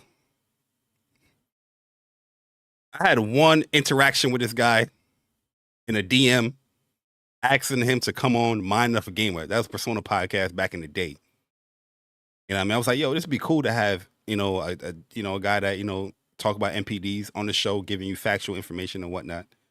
I feel like he's a very viable source, you know, when it comes to, you know, gaming news, especially when it comes to North American sales. This dude blocked me. I don't even know what he blocked me for. It is what it is. I can still get the information, but I found out that he blocked me, and I was just like, I'm looking, I'm searching, I'm like, what? I haven't even spoke about this guy. What are you blocking me for? You know what I mean? But it is what it is. I still got the Sarkana, aka MPD's information here. But I would like to know, Matt Piscatella, why do you have me blocked? I haven't been on Twitter in 5 days. I don't tweet you. The last DM we had was in 2018. What the hell's going on, yo? Is it Stellar Blade? That's the only thing I've been tweeting about in the last, 2 weeks. I haven't been tweeting about no Xbox news or what Xbox got going on. I haven't tweeted none of that. The Stellar Blade, Final Fantasy. What are you blocking me for? Anyways, sorry, Persona. I had to get that one off. No, do your thing, man. That's why I'm quiet. PlayStation. They won the month of March, where PlayStation led the hardware market in unit and dollar sales during both March and the first quarter. Nintendo Switch, we're not going to talk about Nintendo Switch. So yeah, PlayStation, they won March in dollar sales and unit sales. So PlayStation is still selling strong out here. But let's get into some of the best-selling games of the year so far in March. So these are the top-selling games in March 2024. Persona, I think you're gonna be pretty proud of this one. Dragon's Dogma 2, top-selling game. Yes, sir. Yes, sir. Say it again. Zoom in more. Zoom in more. Zoom in to 300%. If I zoom in, it's gonna block it out. Yeah. Oh, there you go. Zoom in and then scroll up. Yes, sir. Yes, sir. Expeditiously. That's great, man. That's great to see. Dragon's Dogma 2, as it should be. Yeah. As it should be. All is right with the world. One of my favorite series. Just got the platinum in this game as well. 2 weeks ago, 3 weeks ago. I thought you said you're not playing no games. It was like 3 weeks ago though. Oh, right. Shout out to Dragon's Dogma 2, man. If you're not playing Dragon's Dogma 2, why? What are you doing? Why are you playing games for? Stop playing games. Why are you playing games while playing games? Or you play too much games while playing games? You're playing games when you're not playing games, so go play games. Ooh, put that on a t-shirt. Yes, sir. Second game, continue. Helldivers. So Dragon's Dogma took Helldivers out of there. The number 1 spot. Then we have MLB The Show. I told you MLB The Show is going to be a top seller too, man. It's always up there. Call of Duty Modern Warfare 3. Rise of the Ronin. Number 5. Yeah. Let's go. Great to see that, man. And this game came out pretty late too with Dragon's Dogma in the month. Princess Peach Showtime. Final Fantasy VII Rebirth, number 7 for number 2. Remember when people were saying Unicorn Overlord sold more than I think I was in a space with Chico, Enter Chico, and he was trying to push that agenda that Unicorn Overlord sold more in Japan. It was selling more than Final Fantasy VII Rebirth. I didn't believe it because I was like, yo, show me the numbers. And when the numbers came out in Japan, we saw it differently. Now the numbers coming out here in America, and we see it differently. This is the second month this game has been out. Mm-hmm. WWE 2K Hogwarts Legacy. Well, people, okay. Madden, yo, it's a great time in my opinion that we're seeing all these games above Madden and FIFA. Yeah. Normally, that was never the case. Never the case. Minecraft Horizon. What the hell happened? Where? From 107 place to now 14. Persona, what's going on? I think the PC release was last month. Oh, was it? I think so. No, the PC release is this month. No, I don't know. Ghost released this month. Oh yeah. I don't know. Horizon. Yo, let us know when the PC release or Horizon come out. Didn't Horizon PC come out last month, I think? Or the month before or something like that? But from 107 to 14, that's a big jump. That's a big jump. They probably did like an update or something. Yeah. Tekken 8, still up there in the top 20. Rainbow Six Siege. Yo, this is probably one of the best-selling games from last year. Yo, facts. That game is always selling. Yeah, man. Elden Ring still up there. Mario Kart 8 still up there. Marvel Spider-Man 2. What? Crazy. Oh, yeah. You know, I mean, they had to update a new game plus. Crazy. And then Mortal Kombat 1. So these are the top selling games, 20 games for March 2024. Mm-hmm. Let's move on now to the top selling games for 2024 year to date. So we have Helldivers 2 at number 1. Modern Warfare 3. Zoom in so we can see. Oh, okay. My phone. No, I'm behind. That's why. Okay. Modern Warfare 3 at number 2. Persona. Yo, you know what's crazy? Yo, you about to say the same thing I was. Go ahead, say it. Nah, you go ahead, bro. Yo, Helldivers 2 outselling a Call of Duty for year to date. That's crazy. That's crazy. Dragon's Dogma 2 number 3 year to date. Yes, sir. Top selling game. Top 3, as it should. Very successful. Listen, Dragon's Dogma 2 is a great game, ladies and gentlemen. Go play the game. Go buy the game. Go play the game. If you need my pawn, Danielle, that's her name. She a badass maid. She gonna keep you alive. She gonna keep you buff. She gonna do her thing. I got y'all. Best pawn in the game. Hands down. Okay. Second month in a row. Final Fantasy VII Rebirth, number 4. The game that everybody said it failed. It's not selling, it flopped. It's not selling. This is what happens when you only put it on one platform. It's not selling, boy. It's not selling. You got to understand here something. That in the top 5 best-selling games of the year, Final Fantasy VII Rebirth is only on one platform. Careful, How was that a failure? How was it not successful? Careful, boy. They're going to clip you. How did it flop? Helldivers on 2 platforms. PlayStation, PC. Modern Warfare on every platform. Dragon's Dogma on every platform. Except Switch. And Modern Warfare 9 on Switch either. Final Fantasy is one platform. MLB The Show, every platform. Tekken 8, every platform. Suicide Squad, every platform. Madden, every platform. Persona, every platform. Every platform. Every platform. Every platform. Exclusive! Exclusive! Exclusive!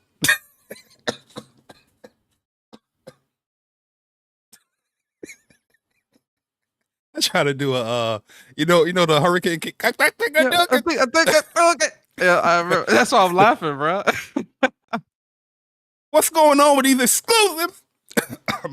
Now, Bari, careful, because exclusives are. I have to bring you back down to earth, Bari, because you have to think rationally about this. Okay, exclusives are anti-consumer. Exclusives are detrimental to the creativity of the game. Exclusives hurt a game more than they help a game. Absolutely. I have to keep you grounded, Bari. Absolutely. That's what people would tend to push. Rise of the Ronin. Shout out to Rise of the Ronin. One platform. Top 14 best-selling game of the year. Marvel Spider-Man 2. Yeah, Marvel Spider-Man 2 as well. We got Super Mario Bros. Wonder, great game. One platform. Elden Ring, one platform. Elden Ring, Minecraft, Like a Dragon, Infinite Wealth. The Last of Us Part 2. One platform. Well, two. Well, one, two, one. No, did 2 come on PC yet? No, one platform. And this is most likely. I was thinking of PS4. That's why I said 2, but no, one platform. This is probably the PS5 version. Yeah, it's definitely PS5 version for sure. And then MK1. Yeah, these are the top selling. Damn, yo, games. MK1 really is hanging by a thread on that top 10 or that top 20, boy. Like they are hanging on by a thread. I would love to. I mean, Street Fighter is going to be up there this month because it's going to get a boost of sales with Akuma. Oh yeah, Akuma is definitely going to. Well, we'll talk about it later, but yeah, Akuma is going to bring a lot of people back and a lot of new people in for sure. Yeah, 100%. And then the last one we have here are the engagement numbers here. Oh no, the best-selling PlayStation games. So this is us tied to PlayStation platform. MLB The Show, number 1.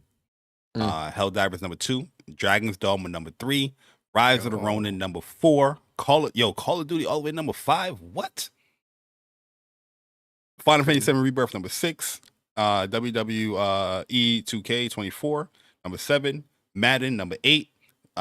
FC. I keep calling it FIFA, but they changed the name. FC, number 9. And then Marvel Spider-Man 2, number 10. Top 10 best-selling games for March on PlayStation. So how you feel about all the numbers that's coming out, Persona? Any surprising ones? Any flops? Nah, everything that I've been playing this year, I think has been, charting. So I'm, pretty good to see. It's just good to see gaming in general just being a really good place when it comes to, people going out, buying games, playing games, supporting games and stuff like that. So it's a good look. Yeah, it's definitely a good look, man. Especially my favorite games, Dragon's Dogma 2, Final Fantasy, Helldivers, some of my games I really enjoyed this year are really doing well. So I think it's a good look, man. Shout out to the community for going out and buying games. Shout out to the community, the PlayStation Nation, for buying those exclusives. All right, so I was going to have a whole full segment on Helldivers' new Warbonds, but we're going to briefly cover that because that's for the purpose of the time that's going on. We're going to cover the other bigger news that, shout out to my bro Persona, put me on too. So new Helldivers 2 Warbonds bring some trap lane weaponry, Arctic theme armor, and it's coming out May 9th. So that is Tuesday? Yeah, Tuesday? No, that is Thursday. Yep. So we got some cool weapons coming to Helldivers 2 and the new Warbonds. So yeah, big shout out to Arrowhead, first and foremost, for pushing out a lot of content. Live service games, putting out content. They had a lot of content day one, but they pushing out these Warbonds, which I like the strategy with the Warbonds as far as it never goes away. You get to pick what you actually want to earn by, collecting your skulls. So if you have 10 skulls, I don't have to go buy the first little whatever thing they offering, I can just go to the one that offering 10. I can just get that right away. So I think that's pretty cool that they're doing here. But they got some new weaponry here. The AR-61 tenderizer. This is this is the assault rifle. They got the pluminer. This this is an SMG. So SMGs is strong in the game or no? I haven't been on in a minute, so I can't tell you. The purifier. This is a set the trap, hold the trigger. Oh, so this is like a kind of like a mime gun type thing. Secondary weapons. They got some more grenades. So incendiary impact. Incendiary impact. Incendiary. Yeah. The verdict. I was thinking about something else, and I got a new text message too. The verdict, which is a gas-operated semi-automatic chambers at the largest centrifuge. Oh, so this is a revolver kind of thing. Motivational shocks. So new weaponry is coming, man. To the game. Yo, listen, Helldivers has really been killing it when it comes to their consistency with this game, man. Arrowhead has really been on it with the weapons, with the armor, with the hype and the keeping the community engaged with fighting the automatons and the terminites. And I know that they're going to be adding a bunch of new enemies and they added new stratagems, and now you can upgrade your ship even more and higher level. Like they really are outdoing themselves right now when it comes to Helldivers 2. So big shout out to Arrowhead and the team, man. They really are doing a great job. For the people that play in Helldivers, do you care about the capes? I never really cared about the capes and stuff like that. They don't really add no. I would never switch my cape because I got the cape with a hood come up. Oh really? Oh yeah, with a hood, it's a hood on it, and yeah, that's the best cape in my opinion. Oh, like WUPS, we wear hoodies out here. Yeah, that's a WUPS kind of thing. You know what I mean? That's a WUPS staple. But yeah, this is the new Warbonds Polar Patriots that's coming May 9th. Oh, here's the capes right here. And this is the stuff that you will be getting within that Warbond. Like I said, you don't have to, because I know the banners and the capes will probably be like the first ones to the top left, and then they go down. If you have the skulls, whatever they call it, boom, you can just get whatever you want to get right away. You don't have to wait. One thing I do wish they would add into Helldivers is like you could customize the colors of the armor. Like you have the base color, but you mix it up a little bit. Where if I want this red or black, I could do that. If I want this blue, you could do that. Yeah, I agree. I definitely wish you can change the color of the armor for sure. A persona. Yep. Everybody good? Oh boy. Before we get into this, man, we got some shout outs. So big shout out to my man Unikronn Gaming with 24 months of being a WUPS Nation member. Said pineapple on pizza is a must on 90% of all pizzas. If you disagree, then your opinion is moist at best. Have a blessed day. I'm not a big fan of pineapple on pizza. I'm good. Yeah, you're real true. I'm kind of boring when it comes to pizza. Give me some plain. You know, I might have a little, plain or put a little shrimps on there. I don't do pepperoni. Nah, shrimp. Yo, by my job, they have the shrimp pizza. Is the best shrimp pizza. That junk so good, man. I would do broccoli sometime, but majority of the times if I'm ordering pizza, I just need a plain. Give me some garlic powder. You know what I mean? Put some black pepper on there, crushed pepper. Yeah, and I'm good. Crushed red pepper. I'm good. Yeah, pizza for me, I'm pretty simple as well. Like either plain or pepperoni or mushroom. I don't know no mushrooms on my. Nah, I love mushrooms or like chicken, like grilled chicken or something like that. I throw it on. Hey, yo, Brian East, that ain't no Jamaican pizza, man. That's some. You know, there's this spot in Brooklyn where they make like an oxtail pizza. I want to try that. Yeah, I be seeing that stuff on Instagram where people were doing like oxtail tacos and oxtail empanadas. I be like, that's why oxtail is so damn expensive now, because all these other creations they doing with it, man, driving that price up. Never go down. They only go up, and then they go back. I play the oxtails at a Jamaican restaurant like $35 now. It's crazy. Yeah, yo. But shout out to Unikronn, man. We appreciate 24 months of supporting What's Up PlayStation, man. A lot of y'all supporting WUPS for like a lot of months, man. That's like 2 years. You know what I'm saying? So Yeah. That Shout out to y'all. is we really appreciate that, man. That's nothing to Facts. scoff at right there. Facts. But let's get into the Helldivers and linking your linking Helldivers 2 account linking update. So they're saying here, due to technical issues at Helldivers at launch on Helldivers, we allowed linking requirements for Steam accounts to PlayStation account to be a temporarily optional.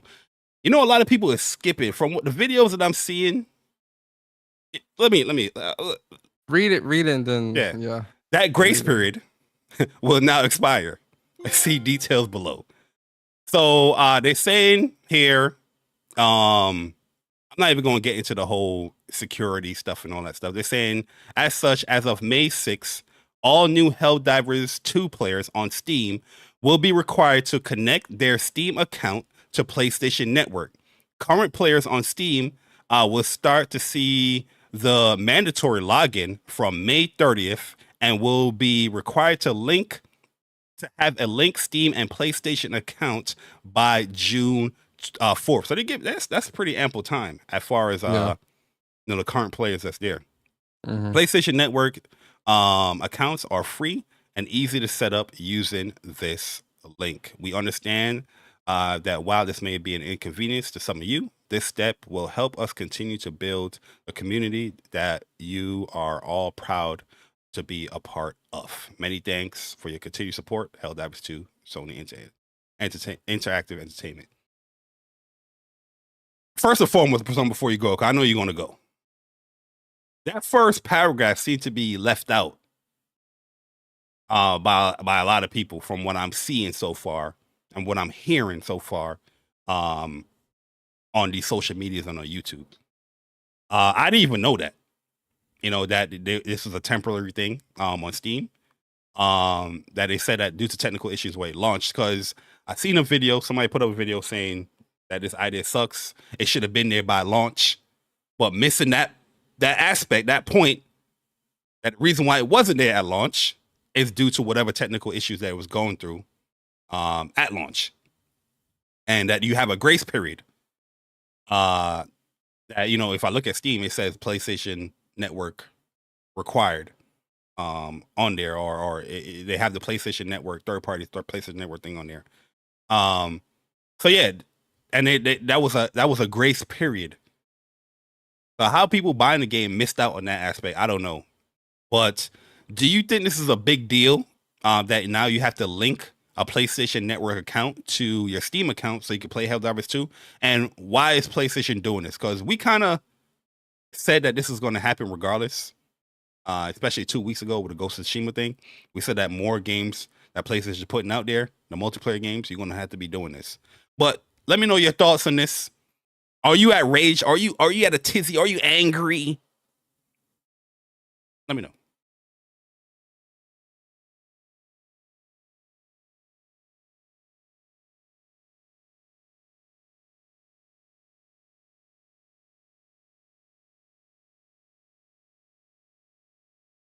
Bari, That boy sound mature. I decided that before I speak on this, Let me speak. I need to channel my inner politician.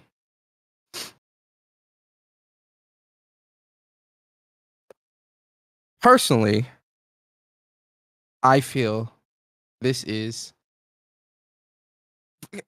I'm a voice of the people. Anti-consumer. I want to be the voice of the people in this situation. Gotcha. Right. I am a self-appointed, not elected. I'm self-appointed. So you politician and a voice of the people. You gave yourself the title. Yes. Gotcha.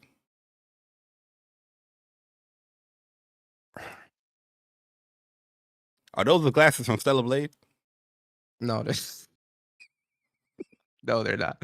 No, on a serious note though, like I honestly, I feel like just so Twitter has a way of like blowing things out of proportion. So there's two sides to this, right? Because I know when I was looking at what I was looking at on social media, I know that I did see some people say that so with PlayStation, you can't create a PlayStation account in some regions, right? So it's causing people to not be able to play the game or won't be able to play the game and things like that. I think that's a valid concern. I think that for those people who are impacted by that specifically, I think that's a very valid concern. But I'm seeing like people who don't like who already have who I know have PlayStations. What's the workaround if they don't have? I don't know. What I they think have to that's do? something Create PlayStation like a PSN account in a different in region? America. Yeah, they would just have to create an account in like a different region or something like that. So that's the one side of it where I'm like, okay, that side of it I get and I understand, and I can understand somebody feeling some type of way about that, right? But then you've got people who either have accounts or have the ability to make an account. That's the link they account. Complaining. And I'm just like, why are you complaining? My whole thing with this whole situation is, I hate to do the whataboutisms, but let's do it. Call of Duty. Final Fantasy 14. You need to have a Square Enix account to play that game. Don't you need like a Rockstar account too for like Red Dead, and Ubisoft account for X Defiant or whatever their games to play online? You need a lot of those accounts, or you got to link those accounts to it. Maybe. And I see that Arcade is saying making an account in a different region is against the terms of service. Well, and that's where I'm saying PlayStation needs to fix that side of it. If you're going to against no terms of service, well, a PSN account and different. You know how much PSN accounts I got? A Japanese, I got a European. Wait, hold on. He's saying that they just don't hold people against it. It's against the terms of service. I don't know if that's true or not. I have to look at that. But if that's the case, if they're going to enforce stuff like this, they definitely should have cascaded the ability to make a PSN in different regions more frequently, so that people would be able to make these accounts and not have any issues. So I understand those people feeling some type of way about it. But for the people who have the ability to make an account, I mean, you making accounts for everything else, Ubisoft, EA, and then again, just 2 weeks ago, people were just praising and oh my god, PlayStation, they're doing it day and day. Whole slate. Oh my god, it's the whole slate. They were just talking about this 2 weeks ago about how, oh yeah, I can earn trophies through Steam or PlayStation when I sign into my PSN account. It's over. Why should I buy a PlayStation? Whole slate. They were just talking about this. Now, 2 weeks later, it's outrage. Pick a lane, pick a side, pick a battle, pick a struggle. Like, you really thought they were just going to stop at Ghost of Tsushima and that was going to be the only game where you would have to sign into accounts? What are we doing here? So, I just feel like, listen, people are making accounts for everything else already. You got an Epic account, Steam account, Battle.net, Activision. All these accounts you got to make. What's one more if you don't have one? And for the people who can't make it because of it not being available in your region or whatever the case may be, that is a valid concern and a valid criticism. And that is something where PlayStation needs to definitely rectify that quickly if they don't want this to really affect or have some type of workaround that people can use. Those people that are like really affected by that, they should allow a refund for that, especially Steam. Yes, but if you got some schmuck that lives in fucking Montana complaining about having to make an account, man, sit down, man. Sit down and get out. Sit down, bro. Yeah, this is pure craziness to me. Sit down, because like even let's take out the first paragraph for right now, right? Where they didn't let you know that you have a grace period and this was temporary, temporary option for you to link your account to Steam. Let's say, the smart PC gamers that know how to build rigs and question everybody missed that fine detail about Helldivers when they bought the game. Let's say that. Let's give them the benefit of the doubt of that, right? 2 weeks ago, Ghost of Tsushima announced the PSN coming to the actual game, or overlay and all that stuff, where you have to link your account if you want to play the online portion or get the trophies for the game. Right from there, we said like, yo, this could be happening to, games prior that's for PlayStation, and the multiplayer games. Business wise, of course, PlayStation wants to do that. It's no different than Xbox or Ubisoft or Rockstar wanting to do that. As they talk to their investors, they're going to push engagement numbers. Like, look, our PSN monthly active users is 110, 120.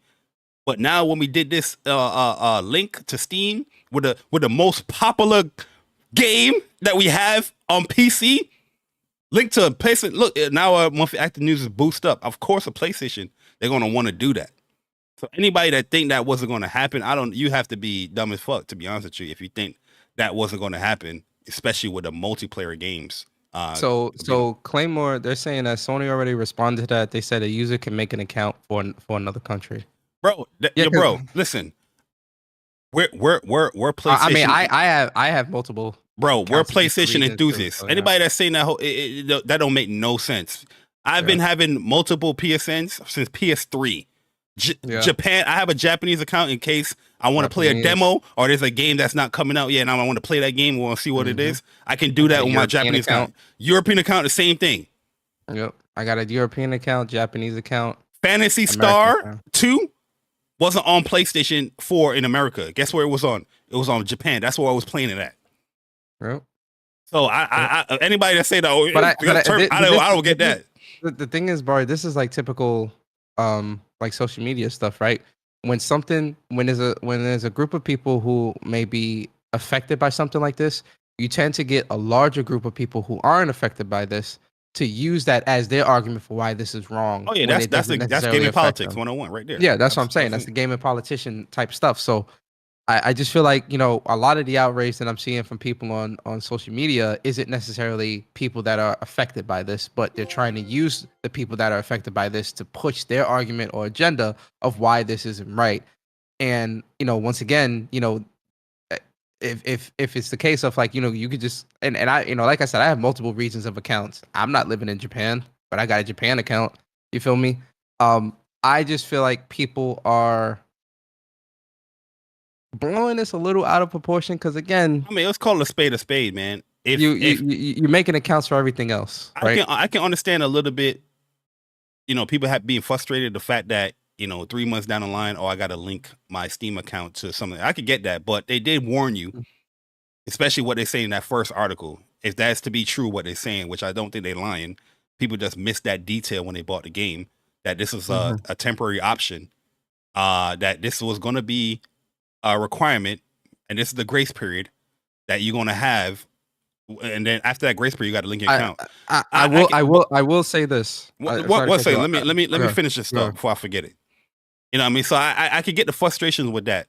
But anyone really being upset about linking your Steam account to a PSN account for the most popular game that they have there on a PC, you know what I mean? If you're upset that you're just upset because you, in your mind, don't like PlayStation and you don't want to see PlayStation brand grow or whatnot, because that's the whole point of the PC thing, right? That everybody keeps saying, oh, this will make the brand better because it's growing. It's getting more, spotlight for the brand. Yeah, and they're going to use that PSN account as well, especially if you have to create one, or if you're a PC gamer, that if you're a PlayStation gamer that went over to PC and you're playing this game on PC, and now you want to play the games continuously, yeah, you got to link that PSN account. That PSN account that typically is not doing nothing and dormant, you're going to be active now. So you're going to be, they're going to use your stuff to investors so they can get better deals. They can get better stuff. So if you're always pro PC for PlayStation, putting a game out to the brand and to grow PlayStation brand, and this is the right move, yeah, you should be pro for this as well. Yeah, like I said, I understand the frustrations 3 months down the line, but you were warned about it from what they're saying here in the first paragraph. So if you're really upset, you just really don't like PlayStation and you don't want them to succeed, in my personal opinion, for what I'm seeing. Yeah, I think, and again, I do think for PlayStation, they just need to the messaging needs to be absolutely clear going forward for any other games that they are going to be releasing on PC on, this is what it is, this is what it isn't. As long as they keep that message clear, concise, upfront, I think they'll be fine going forward. I agree with you. Hold on, let me finish this. But my whole thing is, again, Bari, we don't need to go back too far. Literally go back 2 weeks. That's what I'm saying. People were happy. We're happy about this. They were saying that this is a great move for PlayStation. This is gonna, whole slate, and more games are gonna come to PlayStation now, and put everything day and date, and blah blah blah. They were just supporting this 2 weeks ago, and happy that the linking is there, because they were saying now there's no reason for me to turn on my PlayStation or buy a PlayStation. I don't know what changed from 2 weeks ago to now, because now it's mandatory here, right? It's mandatory now. So now it's like you need it here, and now people feel, okay, now it's a problem. Listen, man, you want PlayStation to go day and date? You want PlayStation to you want all these great PlayStation games on PC? You think you're just gonna get that and that's it? Like, nah, PlayStation's definitely gonna want to make sure that they are doing things the way that they see fit with that. So I don't see how you cannot see the fact that PSN, PlayStation Network, is going to be a part of these live service games. It's a shocker when we see, I can even understand Ghost, because Ghost is not mandatory, but if you want to do the crossplay, if you want to have the trophies, you got to link that account. This is absolutely 100% a business move for PlayStation to bolster their numbers, especially monthly active users. And like I said, they're going to use this and talk to investors. This is what will get the better deals and will get more money for them to do stuff. But I guess I listen, I can understand the linking stuff. Even sometimes I get frustrated that I got to link Ubisoft and this, and I get it. I get that. But this to me, this is just common sense. It sucks that it was 3 months later. But that's why I didn't know that there was a grace period, because the videos that I'm seeing Persona didn't explain that there was a grace period when you bought the game at launch. But that's why I'm saying that they need to be more upfront and clear with the messaging, right? Yeah. Just so that it sets expectations, it sets the precedence, the standard, and everybody is in the know of what they can expect getting into a game, especially from PlayStation.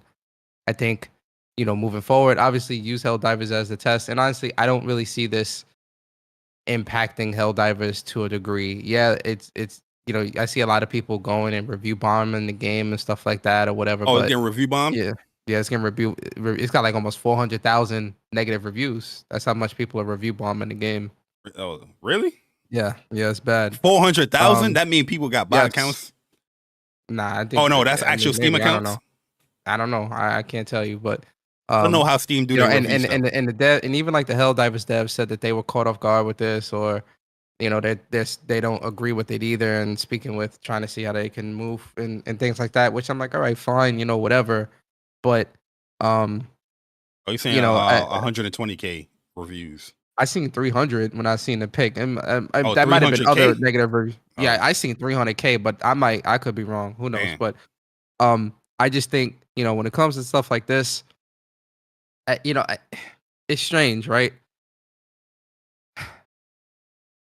And this is why shout out to John Eric Bentley, man, because what he said about like looking at things positively and kind of like not focusing on the negative and all that, that shit really resonates with me like now, bro. Because like, 4 years ago, 3 years ago, just even just last year, people were telling you and mad at PlayStation because they were not. They were trying to say PlayStation is anti-consumer because they have exclusives.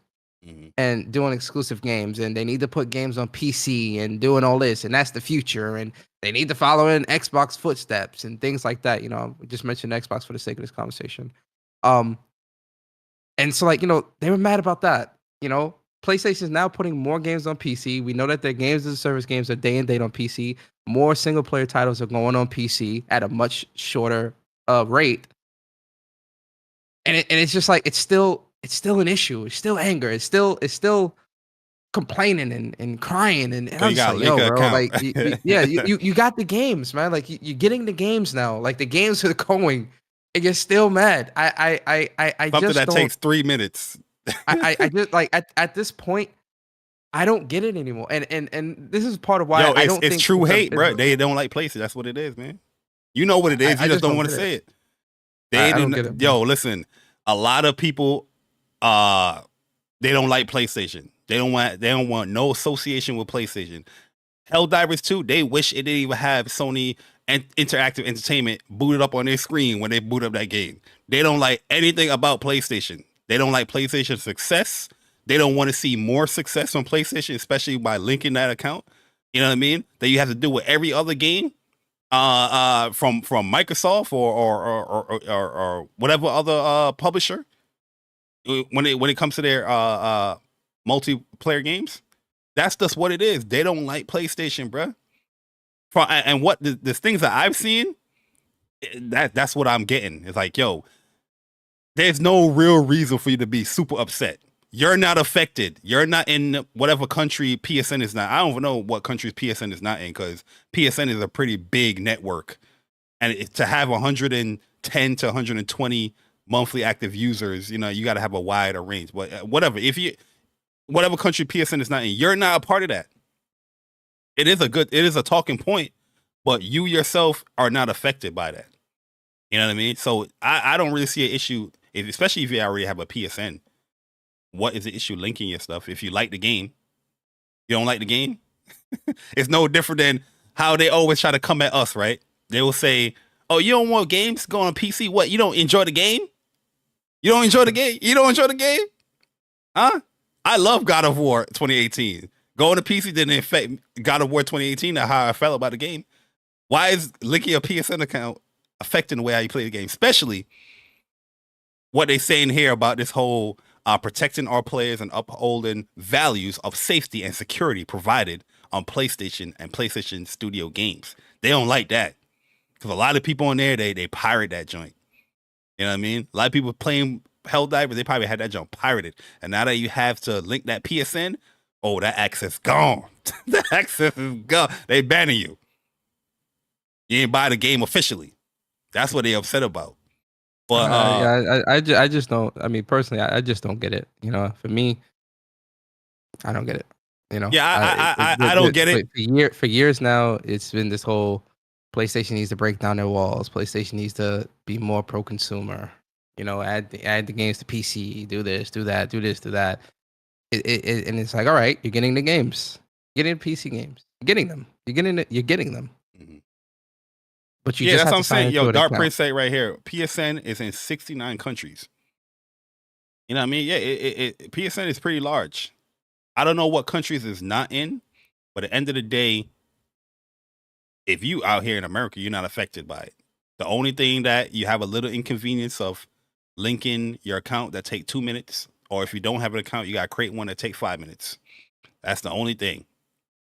And like I said, I understand, you know, the 3 months after, you know what I mean? It should have been there day one.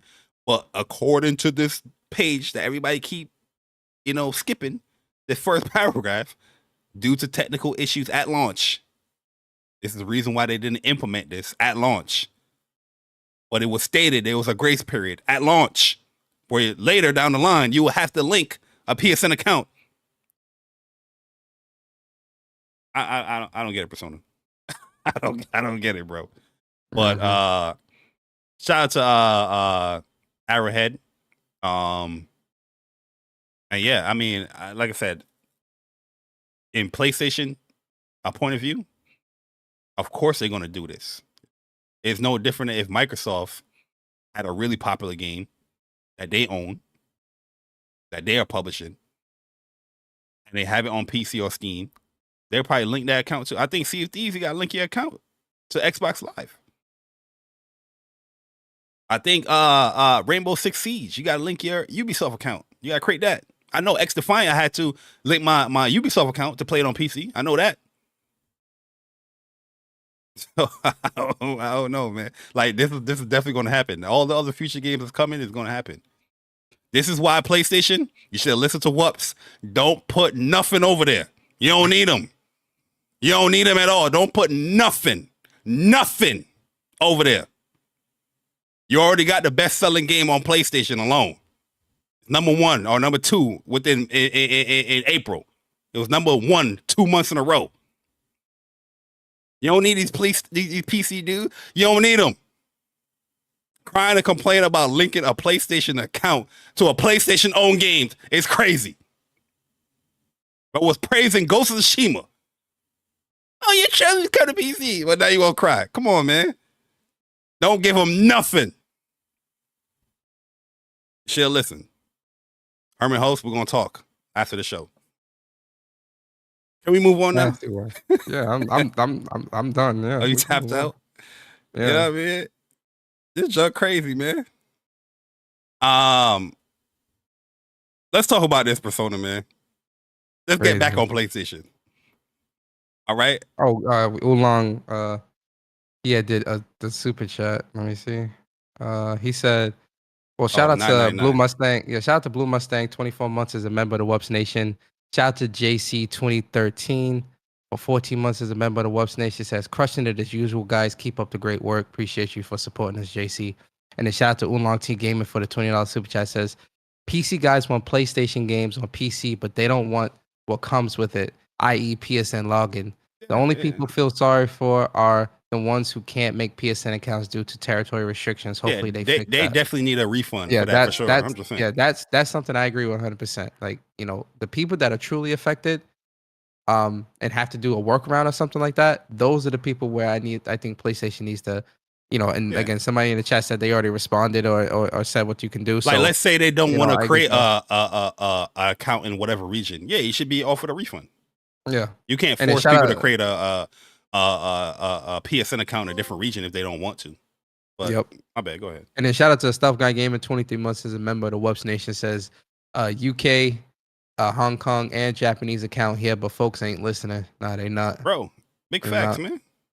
Then big shout out to Oolong T again for another super chat. He says people using the Sony breaches as an excuse on why they shouldn't sign up. But Steam has 77 accounts breaches monthly. Nobody is safe from data breaches regardless. You know, somebody that works. What? Somebody brought up PSN, PlayStation. Yeah, the 2011 hack. Yeah, the 2011 hack. Someone know they did it. Yeah, they did. I seen it. Yeah, they did. I know what he's talking about. They did. No, they didn't, bro. The thing that I think people need to understand is, especially somebody that works in cybersecurity, nothing is 100% safe. There's precautions you can take to make things extremely harder to protect data and things like that. And PlayStation or Sony was definitely at fault when it comes to the breaches and things like that due to lax security processes and protocols or whatever was going on at the time. But again, any company can be hacked. And a lot of these companies have been hacked, or have had data breaches and things like that. T-Mobile had a big data breach. Yo, your bank get data breaches, bro. Experian credit. Oh yeah, I remember that. I got that message. Data breach. Yeah, and they got like 150 million people's information. So the whole SolarWinds thing with Microsoft, What? which was like 2 years ago, or was it a year ago, where source code, they was able to get source through a data breach. They was able to get source code. Oh, I remember that. Through like a SolarWinds hack. Was that Microsoft? I might be mixing up. But the SolarWinds hack. The power grid hack that happened in was it Texas? Where they hacked the power grid and shut down the power grid. Breaches happen. It happens. This just happens every single day. Capital One. All around you. Every single day. Bank of America. To use PlayStation as that argument, you should really delete every single online account that you have. Twitter had a data breach. Hey, Twitter had a data breach last year. Crazy. You on there complaining right now? Something like that. What did happen? 2010? 14? 2011. 2011? You're bringing up 13 years? Yo, let me move on, man.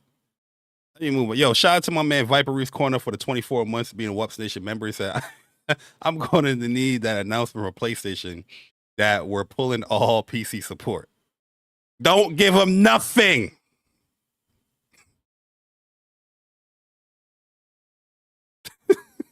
Yo, I can't.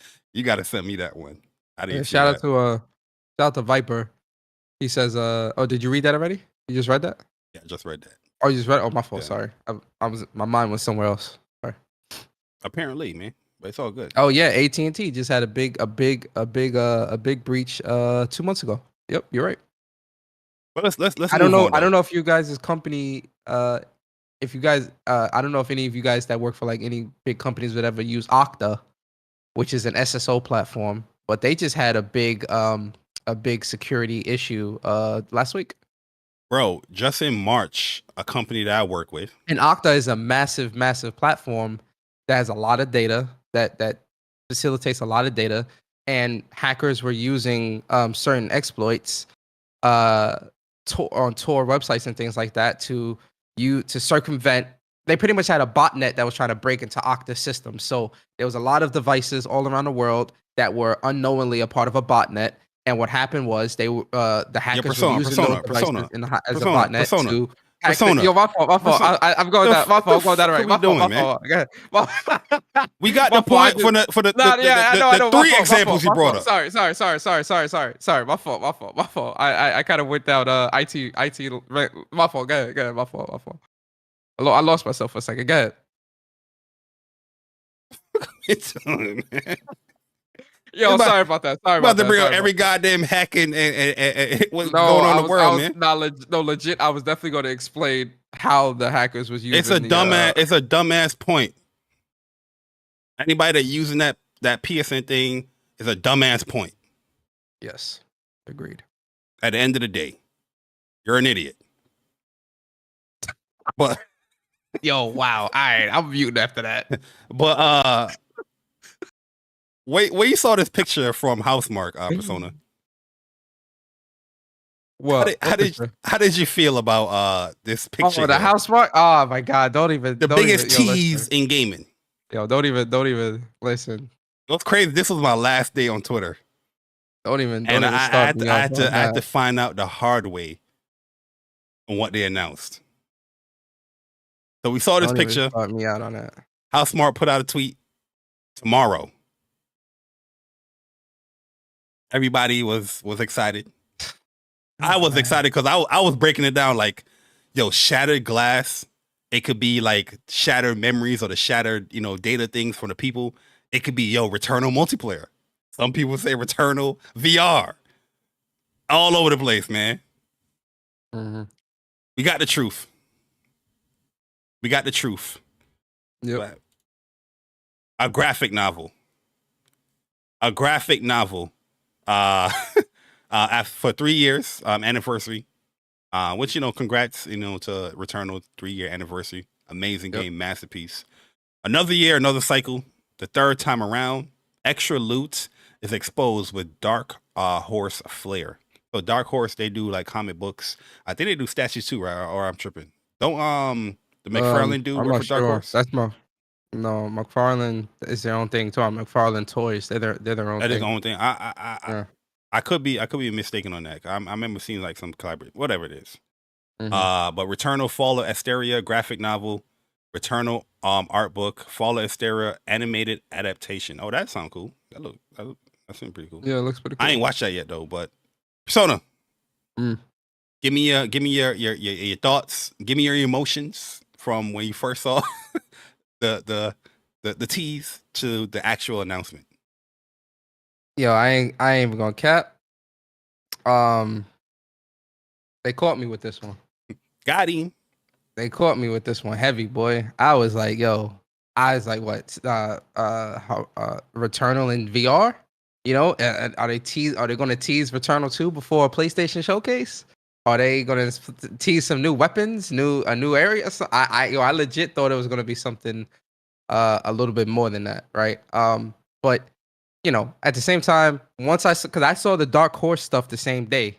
When I saw them quote tweet, I was like, oh, Oh, you okay. packed up. You went out of there. I was like, oh, okay, all right. You know, I was like, let me keep my expectations in check on this one. Normally, I don't, but with this, I was like, let me keep my expectations in check on this. And you know, lo and behold, it was definitely not what I was expecting or hoping. But you know, shout out to Returnal 3-year anniversary. It was really fun getting that platinum back in 2021. Happy to see the game's success. Happy to see Housemarque success, and can't wait to see what they have coming next. Yeah, absolutely. Like, all is forgiven when it comes to me. When it comes to Housemarque, I love Housemarque Studios. I love Returnal. As disappointed as I was when it came to this announcement, we still got some really cool content when it came to Returnal. You know what I mean? Yeah. The multiplayer, you know, the co-op, the extra little area. You know what I mean? We got content from it. So I was like, maybe I'm acting a little bit too much out here, but we did get some cool stuff from it. And doing Returnal co-op was definitely fun. So Yep. I was like, you know what? Yeah, I'm not really sweating. I'm not sweating. I'm not sweating this. Not It is that what it is, much. you know. Yeah, But I'm not sweating. that was a disappointment. That was a tease. That was a Yep. big tease, and it didn't. The plane didn't land on that one. But I'm gonna check out the animated adaptation though. Mm-hmm. All right, let's move it along. Persona, we're in the fighting game segment. There's 2 articles that I had on here, but I was like, you know what? Yeah, I'm not even gonna give it no energy because we don't really have no real official announcement with that. Yep. But let's get into it, man. This is Masuts. Mitsuts. Akuma got announced during Evo Japan, and he's looking good. By the way, if you guys want a full breakdown for Akuma, tune into Plus on Block podcast. They're going to be doing their show Sunday, and they do the show every Sunday at 11:30 a.m. Eastern time, and I'm pretty sure they're going to be talking about a lot of Evo Japan news and announcements from it. And Akuma is definitely going to be one. The PlayStation blog did a wonderful article where they broke down a lot of the new stuff, because he got new moves in here, which I'm going to pause and show some of that stuff. And the Raging Demon is back. But give me your overall thoughts on Akuma and everything that we've seen so far with it. Oh, Yeah, wasn't this so- an old school level? This is an old school level. So, nah, this is new. The article said this was a new level. This is a new level? This Yeah. looked like one of them alpha levels, yo. Well, go So Akuma is one of my favorite Street Fighter characters of all time. Definitely in my top 3. It's definitely somebody that I've always enjoyed using, playing with since I was young. And so for me, I do think Akuma looks great here. He looks faster. He got a new He target look like he combo. got some good spacing. And he's got all his moves, man. He got the diagonal Hadouken. He got the regular Hadouken. Got the Fireball. He got the Warp. He's got the Raging Demon. He's got and then that Drive Rush looks crazy, man. That Drive Rush combo. That Drive Rush combo into the Fireball. Oh my god. This target combo Crazy. looks strong as hell, bro. Look at the range. My bad. Like I said, Plus on Block gonna break this down, but I just want to show the range. I'm gonna let this trailer rock. Look at this range, yo. From where he started, this boom, and it launches. Target combo launch, yo. You know Akuma's gonna be crazy. But go ahead, my bad, bro. Yeah. Nah, he looks good, man. I think he looks really dope, man. I'm definitely excited I'm definitely coming back for Akuma for sure. Yeah, like Akuma is definitely a popular character. Oh, I missed the charged fireball the first time I saw the trailer. The charged red fireball is still there. Yeah, like that's the new move right there that they spoke about in the blog. So this move is called Adamant Flame. He looked like Soul Bad Guy with this move. You know, Soul Bad Guy did that little flame bringer move, whatever it's called. Mm-hmm. But Demon Flip is back. I think he got a new follow-up from Demon Flip 2, which he got like 4 follow-ups already. Yo, special normal anti-airs. He says all his fireballs are charged now. Oh, really? Oh, because you know what? It did, because that first regular fireball, it went through reuse fireball. Mm-hmm. That's the new move, EX, and it wall splats. EX Fireball is going to be deadly. I always like Akuma's his Hurricane Kick. Mhm. I thought he always had the best one in my opinion. I think his design looks good too. I like his design. I like his old school. Like they got his old school outfit as well, but like that new design for him looks awesome, man. He looks really great. Wasn't this his V skill right here from Street Fighter 5? He did the DP and then he bring it down. That was like the V trigger. Oh of the V yeah, skill. was that? I think it was, bro. Yo, he looks dope, man. I ain't gonna hold you, dog. Yo, I'm seeing wall splats, floor bounces, Yo, he's got a lot here, bro. Yeah, he looks really good, man. With Akuma, really yo, this is his level 3 right here, which got everybody kind of crazy. I was watching a lot of people's like reactions, like, was that demon? That's demon? Oh, no demon, no demon. And then they actually did the demon, which you're gonna see right here. But he looked like he got a lot going on with him. And from what I know, there's gonna be a new balance update. Oh, look at this. Ooh. Oh, yo, that is fire, dog. Hey, yo. Listen, yo, I know this character. You listen, y'all play Street Fighter Online. Be prepared for that mirror match. Yeah, you're gonna see a lot of Akumas. Be prepared for that mirror match. You're gonna see a lot of Akumas. It's a very popular character, yo. But yeah, there's gonna be a new patch update when Akuma releases. It's gonna be like a whole balance patch update. So most likely, maybe people are gonna have more, juggle opportunities from wall bounces, wall splats and things like that. When it comes to the game, and maybe other people's special normals will probably be anti-air or launch them. I don't think they're gonna go that far. Akuma has that, because he's Akuma, special type of character. But from what I saw as well, that he's gonna have the whole 9,000 health value. So he's gonna have the lowest health value. I think around, it's normally Akuma, then it will be like Cammy, like the lighter girl characters will have like, the smaller health values, but Akuma is going to have 9,000, which I think is 1,000 lower than the standard characters, like at 10,000 or whatnot. But what's up, PlayStation? Plus some Block podcast, they will let you guys. Oh, I see the charge fireball there. They will break all that stuff down, go into more detail when it comes to the characters. So definitely check out Plus some Block podcast tomorrow at 11:30 a.m. They're on the front page of our channel, so you can just click on that link and head on over there and subscribe to those guys, because those are the fam right there. That's fam right there. Yeah. They're definitely gonna break this down, like really break this down. FGC podcast, so definitely check them out. Yeah, I'm pretty sure they're gonna go over the blog article and talk more about his level 1s that we saw, the Matsuskado. You know what I mean? And he got a new level 2. His level 2 looks good because his level 2 is kind of like reused, where you can follow up combo from it. So that looks pretty dope. And he's pretty much given everything that you want in Akuma, from the Raging Demon, the multiple supers, air super as well. Like, yo, come on, man. Akuma looking kind of fire out here, literally. Next fighting game trailer that we're gonna talk about here, Persona, is some Dragon Ball. So Dragon Ball Sparking Zero has a new trailer out. Master and Apprentice trailer. The more I see this game, the more it just looks more polished and clean, bro. Like that cell shaded, animation and character style, art style is just like, it looks so sharp. Yo, look how sharp this thing look, man. Yeah, it looks good. So I thought this was a really dope trailer.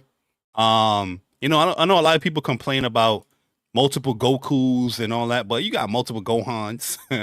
You're gonna have about. I'm sure you probably gonna have multiple Piccolos as well, because now you're gonna have Orange Piccolo.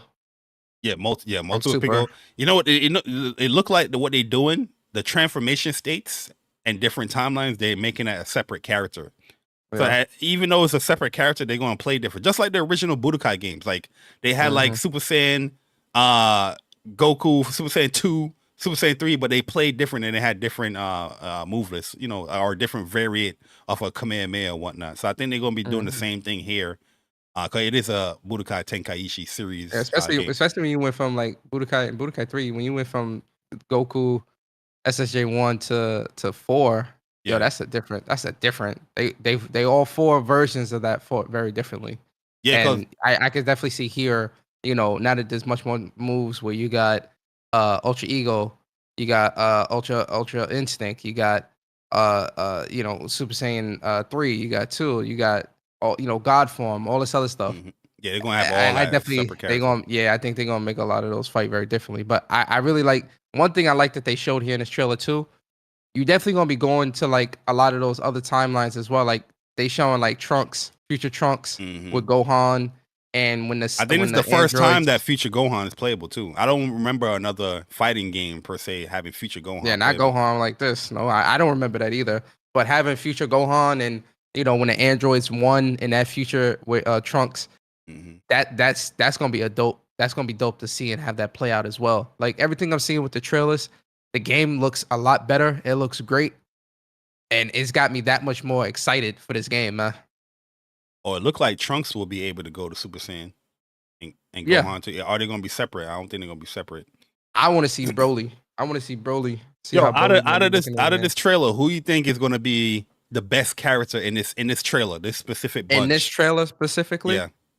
I want to see if you see 3, or you want to do one. Only just one. one, the best character. I want to see if you saw what I saw in this trailer, bro. Honestly, I think Weiss might be. No cap. You got I think Persona. Weiss might be the most broken. This man was character out of the countering whole thing. Super. He was countering Yeah, I seen it, bro. I think Weiss gonna be broken in this When game. I saw the trailer, I was like, they allowing that? I was like, he's gonna be broken. He's gonna be broken. I promise Wise you. is gonna be broken for sure. Wise, I could definitely see Wise being broken in this game. Out of everybody in this trailer, I was like, yeah, he's gonna be broken. I seen it. My man was countering everything Beerus was doing. Yeah. I was like, he wasn't getting touched, bro. As he should. He's super strong, but man. Master Roshi looks good in this game too. Yeah, Master Roshi looked good. Yeah, Krillin, the classic move. Yeah, this game is just looking good, man. It's looking better and better and better. Videl, we definitely gonna have Mr. Satan. I hope they don't do this though. 2 characters of Videl, pigtail and not pigtail. I hope they don't do that. I hope they don't need not to, pigtails or the 2 tail things. How does she have? Look at Whis, yo. Look at what he's doing to Beerus right here. Counter. Counter. Yeah, that's crazy, super man. counter. Yo, son, bro. Crazy. There gotta be a special mechanic to him as far as like his meter usage or something. Look, he just boom out of there. Crazy. Dude. Dude. I'm excited for this game, man. I am so excited for this game. I'm ready. Anybody using Whis is banned from the game. You're automatically banned. We're not playing that. We're not dealing with all of that. Yeah, you're just banned. We know what you're about. You're about violence. You're not a healthy human being. And When you think this game gonna come out? I don't think it's dropping. You think it's dropping this year? they gotta drop this year, bro. They showing trailers like crazy, man. I hope we get a date at Summer Game Fest. I think it drops. Like fall this year? Yeah, it's September, October. October. I can see that. They gotta drop this year. They showing trailers. Like typically, if the game wasn't ready, it wouldn't be showing trailers like this. Yeah, like for a new fighting game, Yeah. this year is perfect because next year is gonna be a lot new games coming out. Mhm. But Dragon Ball's gonna be popular. I don't think it's gonna be fine. Yeah, Dragon Ball is always gonna Yeah. it's always gonna be popular for sure. But the last trailer in the fighting game segment we have here, we got a pretty sick player coming back, man. Character, Slayer. I didn't see this on my bingo card. I didn't have this at all. Slayer coming back. I feel after watching this trailer, he fits into the Guilty Gear Strive mold perfectly. Because Slayer, not saying that he was like a simple character, but he always he didn't have as much specials like everybody else, but he had the follow-ups. Well, I feel like those follow-ups is gonna catch people in this game, bruh. And the damage in this game is gonna be crazy. But yeah, Slayer is back. I don't know how. I don't know why. But he looks great in Guilty Gear Strive. What's your thoughts on Slayer, man? Slayer looks good. He looks really good, man. I like him. I like how he looks. I like the design and everything. I haven't been on Guilty Gear in a long time though, so like I ain't gonna cap like, oh, this is gonna bring me coming back. I'm probably not gonna come back to this game, respectfully. Oh, I hated But that stomp, yo. I do think he looks like a dope character. Oh, he younged up. You saw that? Like he Yeah, I younged saw up it, in May Yeah. 30th? Yo, Yeah, yeah. 6 days 8 days after Akuma? Crazy. Yo, this is Oh what my fighting games do, God. man. Why did they do this, bro? Yo, fighting games, when they get any type of information about a new they already have it planned where it's always the same thing, man. A character will drop in this game, then a character will drop 2 days later or the same day. And they in this probably game. trying to get it all out before Evo. Oh in yeah, Vegas as well. 100%. Yeah. Yeah, That's give a people that's a time great to point. practice and stuff like that. So That's a great point. But nah, From that he looks great. Slayer always used to mess me up too, man. 'Cause that little stomp move was annoying.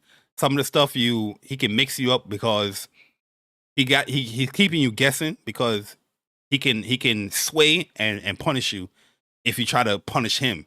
You know what I mean? Mhm. So sometimes people won't do the sway. Sometimes they would do it, and it would just mess you up. Like, oh, do I press a button there, or do I get this counter hit?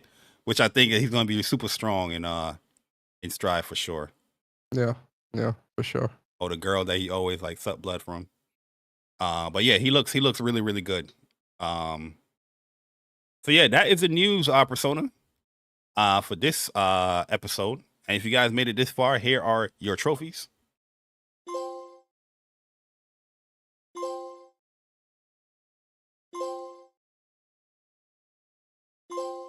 All right, so this is the first weekend of the month, so we're going to be going over to the WUPS Nation community questions here. Yes, sir. And let's see what Unikronn got for us. We know Yo, my man Unikronn got those 5 questions. questions, bro. 5. Let me zoom in so we can see it better. Well, big huge shout out to everyone that do support us here at What's Up PlayStation, going the extra length by becoming a WUPS Nation member. We do appreciate it 100%.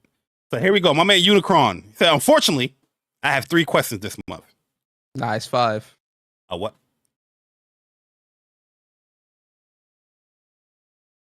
Crazy. Yeah, you mix me up. So I'm taking inspiration from Mr. P. Spencer and adding some nonsensical fluff in there. Which host last rage quit drop on another in an online fighting game session? Which one of us rage quit in a game? I've never rage quit in the game, to be honest with you. So I've rage quit before. yeah, we saw. We definitely saw, man. That'll probably be me. Yeah. Persona put his heart in his sleeve, man, when he played these games. Boy, that boy competitive. Man. Yo, I ain't even gonna bring it up, yo. That was a special time. If you missed that stream, don't worry about it. Yo, if you know anyone who's upset, I already know what you're talking about, yo. if you know anyone that is upset by Stella, everybody keeps saying Stella, it's Stellar, Blade, tell them to go play Dragon's Crown instead as it's a family-friendly game which can be played in front of their significant other and kids. No, you cannot. Dragon's Crown. Nah, you can't play no Dragon's Crown in front of those kids. You crazy. When you play around with I forgot her Vanillaware, name. Vanillaware don't play around, man. Vanillaware. I forgot that Amazonian chick name. Please, you can't play those. I mean, you name whoever you name them, whatever. Yeah. All right. So he says here, when playing an action adventure game, what type of loadouts and builds do you prefer? Example: DPS build, ice build, ranged weapons, melee, etc. So if I'm playing like a role playing, action adventure, yeah, that seems more like something you would do in RPGs, not action adventure though. No, I mean you got some like Nier is an action adventure, like action RPG. But I mean, but he's saying action adventure, not action RPG. Anyway, I would do more of like a melee DPS build if I'm doing action adventure. Yeah, I'm not. I mean, Unikronn, you know your research here because you put ice bill in there specifically. So if there's anything with an ice bill, you already know I'm in there. But yeah, I go for DPS like speed type builds. I like to be fast and move. Well, I don't mind range stuff as well, man. You know what I mean? So It depends. yeah, it depends on the game because you know if you I like to be up close and personal, but sometimes you got to shoot them up. You know what I mean? Before you can get in there. And he says, Persona, I'm officially WUPS. I'm the official WUPS Street Fighter 6 Akuma player. Apparently, it has been said that you prefer 2B. So if you like my official title, then we'll decide it in a 1st of 10 Akuma mirror match. It's the best time. It's the best time. He gonna be using Akuma on that hitbox. Sure. Oh, that means no. Sure, we can have that's guy talk. Yo, that means no. You hear a dude say sure. If a dude says sure or we'll see, it's a no. No, I'm with it. We can do a 1st of 10 when Akuma come out. Sure. I heard Unikronn got a good he got a good Akuma. Okay. He said, in your opinion, what would it take, features, build, price, color, etc., for a third-party manufacturer to produce in order for you to purchase and use their Pro Controller over the DualSense Edge? Honestly, I'm gonna be honest with you, nothing. There's nothing that a third-party person can do for me personally to get me off the edge. I personally think the DualSense Edge is the best Pro Controller that I've ever used since using Pro Controllers during the PS3 generation. I started with PS3 with Scuff. I think Scuff is a great secondary for me personally. I've used the Vitrix Pro Controller. I've used the Astro C40. Remember, Bari, when we got that, we was using that a lot. That was a good controller. That's a really good mine controller messed up, well. though. I gave it away to my nephew. Yeah, mine has stick drift. Mhm. But you know, when it comes to Pro Controllers, I think the Edge complements the PlayStation the best for me in what it does. So none. Yeah, like it'll be more features and build. The price and the colors have nothing, really that would sway me there. One of the reasons why the DualSense Edge is so good is because you can easily customize it within the PlayStation 5. A lot of these other Pro controllers, you need third-party apps, and you got to hook in your PC to customize it right there in the flight. The PlayStation, the DualSense Edge, you hold down the function button, and you easily go into the app, and you customize it right there and go right back to your game. And you can add multiple profiles and stuff Yeah, like man. that all through the PlayStation. Right there from the app. It's so simple, man. Yeah. It's so simple, man. That's So what simple. they would need to do for me to use another controller. I don't know if I'll ever use one over the DualSense Edge, but to use another Pro controller, they would need to have that type of feature. Build wise, you have to build very similar to the DualSense Edge. My biggest critique for the DualSense Edge is the grip in the back. I feel like that could be more textured, more grippy. Yeah. and it need a different color other than white. You know what I mean? And PlayStation. I know you watching. When are you putting out a black DualSense Edge? I'll buy it. As soon as you put it up for pre-order, I'm buying it. Black and red. Those are the colors I need. Black and red. Come on. Yeah, I'm surprised it's taking them this long, to be honest with you. I felt like this year would have been a year where they say, hey, new colors for DualSense Edge. And you never know. They might still do one when they announce the PS5 Pro. Who knows? Or if they announce the PS5 Pro, I should say. Ooh, now you saying if Persona? What's going on? Don't want to speak in absolutes. All right, so shout out to my man Unikronn for the questions. We appreciate the support, Yeah, bro. I appreciate you, bro. Shout out to you, man. All right, so next person we have here is Captain Crunch, 1707. He said, I've personally been really happy or satisfied with the performance modes of many next-gen only games. What do y'all think about them broadly speaking?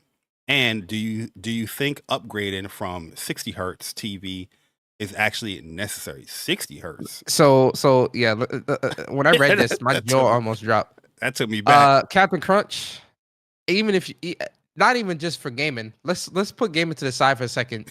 You shouldn't be. You absolutely need to get you a 120 hertz or better TV, 100%. Like That should be the lowest. without a shadow of doubt. Yeah. 120 or better is what you need to get. So I would get that regardless. But in terms of gaming wise, a lot of third-party developers, not a lot, but some third-party developers haven't really been utilizing the performance features as well as first-party or even second-party developers. Like, for instance, use Stellar Blade, for example, right? Stellar Blade has 30, 40, and 60 frames per second mode. I think that 40 frames per second mode is the sweet spot, and I actually wish more third-party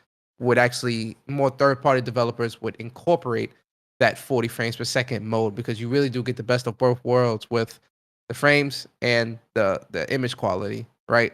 But I think you should upgrade to of 120 hertz or better TV, preferably OLED, 120 hertz, 2.1 HDMI smart TV. Go and get it. You good? Preferably LG. Yeah, definitely get a HDMI 2.1 TV or monitor for sure. 120 hertz. Yeah, Persona said that should be the minimum, because the performance modes, in my opinion, I've been satisfied with it too. So I agree with you on that. But you do see a huge benefit from the features the TV can do that the PlayStation also supports. So if you're satisfied with just, having that on a 60 hertz TV, you imagine now you having it at a 120 hertz or even higher. You're going to be even more satisfied and happy with the results. So yeah, definitely. I think upgrading is a necessity. Yeah, I think you need to upgrade regardless, even if it wasn't gamer related. Like watching movies and TV, just period. Like, especially if you're watching 4K movies or like streaming movies or whatever. 120 is just upgrade the TV, brother. Go to Best Buy right now and go buy you a and they're getting cheaper too. OLED TV. Yeah, so bro, you can get a C1, which is a TV I got, and this TV came like 2 years ago. And it's great. My performance. C1, my C1 still is a beast. It's the beast of a TV. Image and all that is on point. LG C1 right now, you get that for like $800. Yeah, 65-inch. Yeah, and a lot of the changes is kind of minuscule, to be honest with you. So you can go back that far, and get a great TV. Yo, and real talk, OLED, because I know a lot of people, like I was one of those people for a long time where I always thought, oh, I don't want to get an OLED because the burn-in and this and blah, blah, blah. Yo, listen. I was there, yeah. I was very against OLED for a very, very long time. Shout out to Guap, yo. I remember Guap, we was talking with Guap. Guap was in the chat. Was like, nah, man, go get it, go get it. I was very against OLED for a very long time. I got this LG C1. It's got this refresh, this pixel refresh technology in it, where I every time I turn off the TV, it refreshes the pixels, and you could do a pixel cleaning and all this stuff. And yo, I use my TV when I'm gaming. Like I game hard when I game, or if I'm watching movies or whatever. Yo, it really it does what it does, man. So, yo, don't be afraid of OLED anymore, because OLED is really, the OLED technology really is gotten a lot better. Yo, shout out to Detective Tease, man, with the 10 gifted memberships, man. Yo, we appreciate that, man. Yeah, I met Detective Tease on Mooch's podcast. Shout out to Mooch. Mooch, that's the homie right there. Great podcast that he does every Thursday at 7:00 on Crossfire podcast. If you guys, to be honest with you, if you want to be a part of the podcast, definitely hit up Mooch. You know what I mean? I think he'll put. Oh yeah, Mooch should bring yo. One thing about Mooch, man, Mooch is not discriminatory when it comes to like guests. He don't really care about like follow. Oh yeah, you gotta have 1,000 followers, all this stuff. He bring people on all the time. I mean, man. that's the part of the essence of the podcast. Crossfire. Yeah. Have different opinions. Shout out to Mooch, man. But yeah, shout out to Detective C's, man. It's a pleasure meeting you, man, and thank you for the gifted membership, man. Yes, sir. The last is not a question; it's just a comment. He said Stellar Blade and Ghost of Tsushima on PC. But yeah, we know. We talked about that. Yeah, Ghost of Tsushima is coming to PC this month. I think the I'm sure. 21st. No, I think it's the 9th or something like that. Oh, so it's next week? I could be wrong. It might be later, but okay. Yeah. And Stellar Blade, I mean, I'm pretty sure Stellar Blade's coming to PC as well. So. Oh yeah, Stellar Blade will come to PC probably like 6 months or next year or something like that. Yeah. But yeah, those are the questions from the community. We appreciate you guys. Yes, But sir. we're not going to leave it there, Persona. Ooh, surprise bonus discussion. Persona. You know me, Yes, sir. and I know you. Yes, sir. You know me more than I know you. And I know you more than you know me. Yes, sir. Persona. What's up? The gaming news and events are upon us. And I want to ask you a question, sir, because this is where the news is going to ramp up the announcements. Huh? This is that time. You know, I know PlayStation, they're going to be announcing their what I know they have like that special month, I think in June, where they offer like, you know, discounts on the consoles, the controllers. Again, I forgot what they call it. Well, it happens every year. That's coming. Oh, you talking about PlayStation Plays or something like that? I know, something I know like what that. you're talking about. Yeah, I know what you're talking about. I think that's what it is. Yeah. What if? Sony, you with me? Are you with me? I'm listening. Sony, are you with listening. me? I'm with you. Let me put a little list on there. Let me put a list on there. What if PlayStation? I think it was raining in Queens. Oh, you felt that? PlayStation. You felt that? PlayStation has no showcase this year.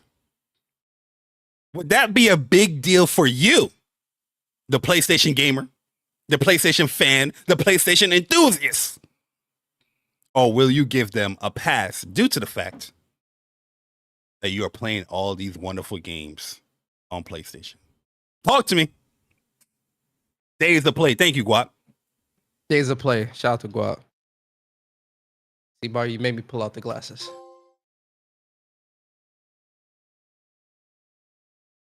You made me pull out the glasses because how dare you ask such a question? I'm just asking a question. You made me pull out the glasses, man. Persona, I'm just asking a question. And you made me pull out the glasses just so I could take them off to show how serious I am with what I'm about to say. Oh, shit. PlayStation, I hope you're listening. I don't care what, because this is something that people tend to always say. Well, you know, we're playing great games right now. You know, I'm playing Stellar Blade right now. I'm playing Final Fantasy right now. I'm playing all these games right now, right? Which, yes, we are playing great games right now. But PlayStation absolutely needs to do a showcase this year. I'm going to keep saying it. I'm going to keep saying it till I'm blue in the face and then even still say it after that. PlayStation Blue? PlayStation or just regular needs blue? PlayStation Blue in the face. Gotcha. Just making sure. Because they definitely need to do a showcase this year and show off them games, especially if you're going to be putting out a PS5 Pro and doing all these other different things, the changing of the guard with with Jim Ryan, and all that's happening. You got to get in front of you need to get out on that stage and you need to talk to the fans in the community and let the fans in the community know what's up when it comes to first party, when it comes to gaming, when it comes to what's going on. We don't really got a whole lot to go off of, man. So I do think they need to do a better job of doing that. And I think if they do skip a showcase this year, that would be a really bad look for PlayStation this year. I'm going to put up a quick poll for the chat. Do PlayStation or does PlayStation need to have a PlayStation showcase here? It's going to be simple. Yes, no. I want to see. Yes. I want to see what the chat is gonna say. But yeah, you guys can answer in the chat. I'm with you 100% Persona. Because I know around this time, the showcase is getting announced. Yeah. It's getting set up. As much as E3 is not there, that time period, that June, beginning of June, people are gearing up. Mm-hmm. People are going to start announcing things. We know that, we don't know. There was rumored that PlayStation is going to have a showcase or an event later on this month. a PlayStation something. Shout out to Jeff A Grubb. PlayStation. Shout out to Jeff Grubb. It's the guy right there. Yeah. But I will say this: if they don't have one, should we give them a pass? No, absolutely not. Absolutely no. But you're playing Stellar Blade. Doesn't matter. Who cares? But you're playing Final Fantasy VII Rebirth. Who cares? So what? Grand Blue Fantasy Relink. Rise of Ronin. So what? Bari. The Last of Us Part 2. Do you Bari, Part 1.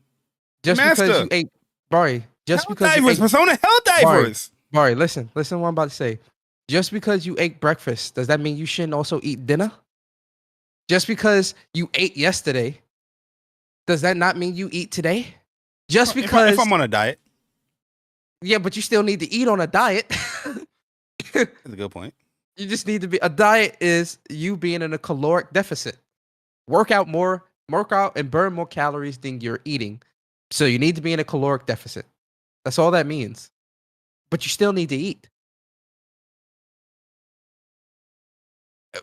Again, me as a gamer, I'm eating right now with some great games, but that doesn't mean I don't want to eat later. You get what I'm saying? Does a crocodile drink water while swimming? I don't know. Does it? I don't know. I was just making a dumbass point. But yeah, hell yeah, PlayStation need to do a Does a crocodile drink water? Yo, I'm about to look that up, man. Does a crocodile drink water? Oh, I'm about to ask Siri that. That was the first thing that popped in my head. Does the crocodile drink water while it swims? It was a pointless point. You got to look While it they up. often come to the surface to swallow prey, they don't have to. They don't drink water the way we do through our mouths and stomach. Okay. Yo, he actually looked that up. I was just being stupid with that point, but I'm just saying.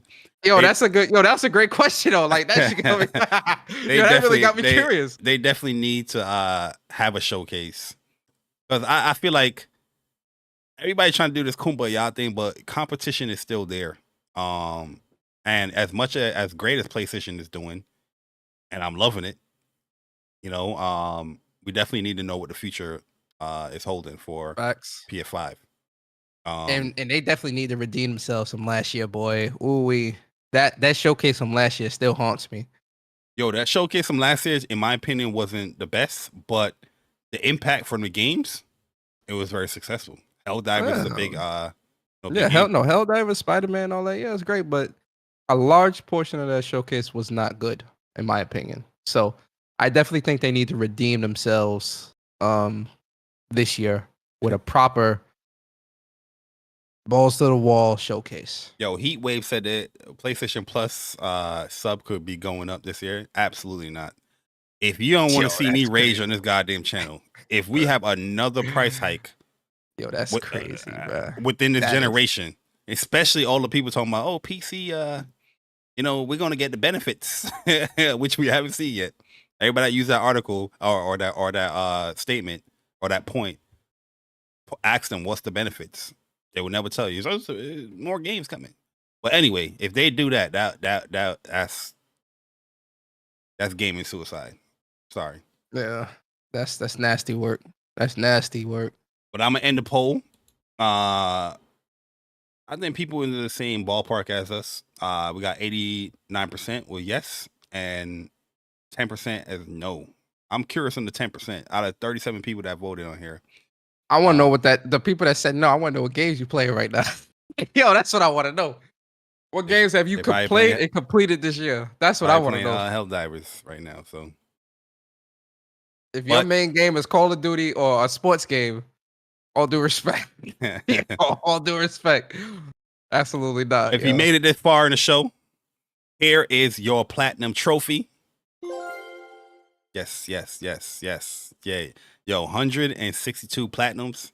Come on, man. That's more than some of y'all PSN accounts. But let me check. Yo, you being messy. Here is the PS4 version. I love that sound, by the way. I love that sound. Hey. But yo, thank you everyone that tuned in live for What's Up PlayStation Podcast episode 162. Shout out to all of the new subscribers. We definitely saw you. Hopefully you enjoy your stay here on the channel. Shout out to all of the, the new members, from the gifted memberships and all the people that read up with their membership. We appreciate you, and we're going to show that appreciation later on in the month as we do our WUPS giveaway for WUPS Nation members and subscribers. Yes, sir. Also tune in to Plus Unblocked podcast every Sunday at 11:30 a.m. Eastern time. Once again, Plus Unblocked, their channel is on the front page right here of our channel. So if you do support What's Up PlayStation podcast and you like the stuff that we do here, these two individuals, that's our fam right there, man. We know them for many years.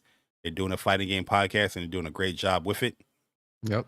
And they can only get better and better and better as they progress throughout the year and just throughout their journey with the channel that they created here. So I know tomorrow's going to be a really good one, and you don't want to miss out on that. So definitely hit that subscribe button and show some support to another gaming podcast that you guys are looking for. You know what I mean? So, but Persona, yes, sir. Close us out. Let the PlayStation Nation know where they can find you. Let them know what you're doing. Yeah. What's your outro? Yo, first of all, man, I want to first off say big shout out to the WUPS Nation members, the WUPS subscribers, people finding our channel for the first time. We really do appreciate you guys that come through and support us and rock out with us, man. Make sure you guys hit the like button. Also, shout out to the people that's listening to us on Apple and Spotify. And for those, always remember, guys, What's Up PlayStation podcast goes up on Apple and Spotify every Sunday at around 11 o'clock Eastern Standard Time. So for those that like to listen to us over there on those platforms, we definitely appreciate you guys as well. Make sure you rate the podcast and whatnot too. We appreciate it. As for me, man, I am Persona. You can follow me on Twitter at Persona Speaks. You can also subscribe to my YouTube channel, Gaming with Persona. I got to be honest with you. Obviously, you're gonna start to see the Stellar Blade boss fights go up this weekend for sure. That's happening. But I know like shows and stuff like that, I haven't really been doing that. And again, I'm really focused on real life stuff right now, guys. There's certain goals and certain things that I want to hit for myself, career wise, and in my personal life. And for those who don't know, I'm studying for a specific certification, IT certification. And I actually take my test next week. So after I pass my test next week, I'll definitely do a show that following week and be able to be a little bit more free. But I'm using my evenings and weekends to study more than gaming. Like right after the show, I'm gonna eat lunch and then study for like 2 hours before, and then probably get a little gaming in. But I'm definitely gonna see the Stellar Blade boss fights go up this weekend, man. So that's definitely the content you'll see on the channel. But I do appreciate people rocking with me. And again, make sure you guys check out this channel here, What's Up PlayStation podcast. Subscribe to us here. We're trying to hit 4,000, even 5,000. If we can hit that by the end of the year, man. So every like, share, subscribe, everything helps us out, man. It helps with the YouTube algorithm. So definitely. And you can also follow the official WUPS Twitter at WUPS Podcast. And we appreciate you guys. Hope you guys have a great weekend. Be safe. Absolutely, man. Like Persona said, we appreciate the support. If you're new, enjoy your stay here. Get familiar with the content. Shout out to Viper Reaps Corner. He does the timestamps here. So if you want to go back to old episodes, you got the timestamps right there where you can skip to your favorite part or what part you want to listen to right in the chapters. Also, next weekend, there won't be any What's Up PlayStation podcast next weekend. You know what I mean? So definitely happy Mother's Day to all the mothers out there, all the gaming moms out there. If we don't get a chance to, talk or whatnot, just want to say happy Mother's Day to all of you. Hopefully you enjoy your weekend and time with your family, and stay blessed out there. As for me, Bari YouTube, Twitter. I'm not on Twitter this month, but you can follow it, _. But yeah, this week, a lot of content is going to be dropping. I know a lot of people want a show, a Bari show and all that stuff. I got to be in the mood with some of that stuff, man, to do a show. But there's a few things I want to talk about and give you a spin out here, man. But hopefully we'll see. If I do a show next week, it'll definitely be entertaining. Try to entertain you guys, but I definitely want certain things, gaming goals unlocked before I really try to, dive into, going back live and all that. I will be going live, but you know what I'm saying. Anyway, but Stellar Blade content is coming. And here on What's Up PlayStation, we're going to definitely pump out those WUPS reviews for the games. If you don't know what WUPS reviews is where me and Persona come together here in a video format, and we talk about the game or the product, and we have our individual scores tallied up together, and we give an official WUPS score by, tallying both scores, individual scores together. So we'll definitely be doing that with, Stellar Blade, Final Fantasy 7 Rebirth, and Grand Blue. I would like to do Grand Blue. We'll see if we get Grand Blue there, but we'll definitely like to get those officially out there on the channel as well. But yeah, that's pretty much it, man. It's a beautiful Saturday afternoon. So enjoy the rest of your weekend, play some games, and hopefully this PlayStation podcast that you listen to here, you enjoyed it. Yes, sir. But yeah, man, we got to get up out of here. Persona sending us home. Episode 162 of the What's Up PlayStation podcast is in the books, and we leave with. And always remember, guys, What's Up PlayStation podcast is a podcast for the community, by the community. And we'll see you guys next time, same place, same crew, the What's Crew. And we out, guys. Enjoy your weekend. Peace. Laters.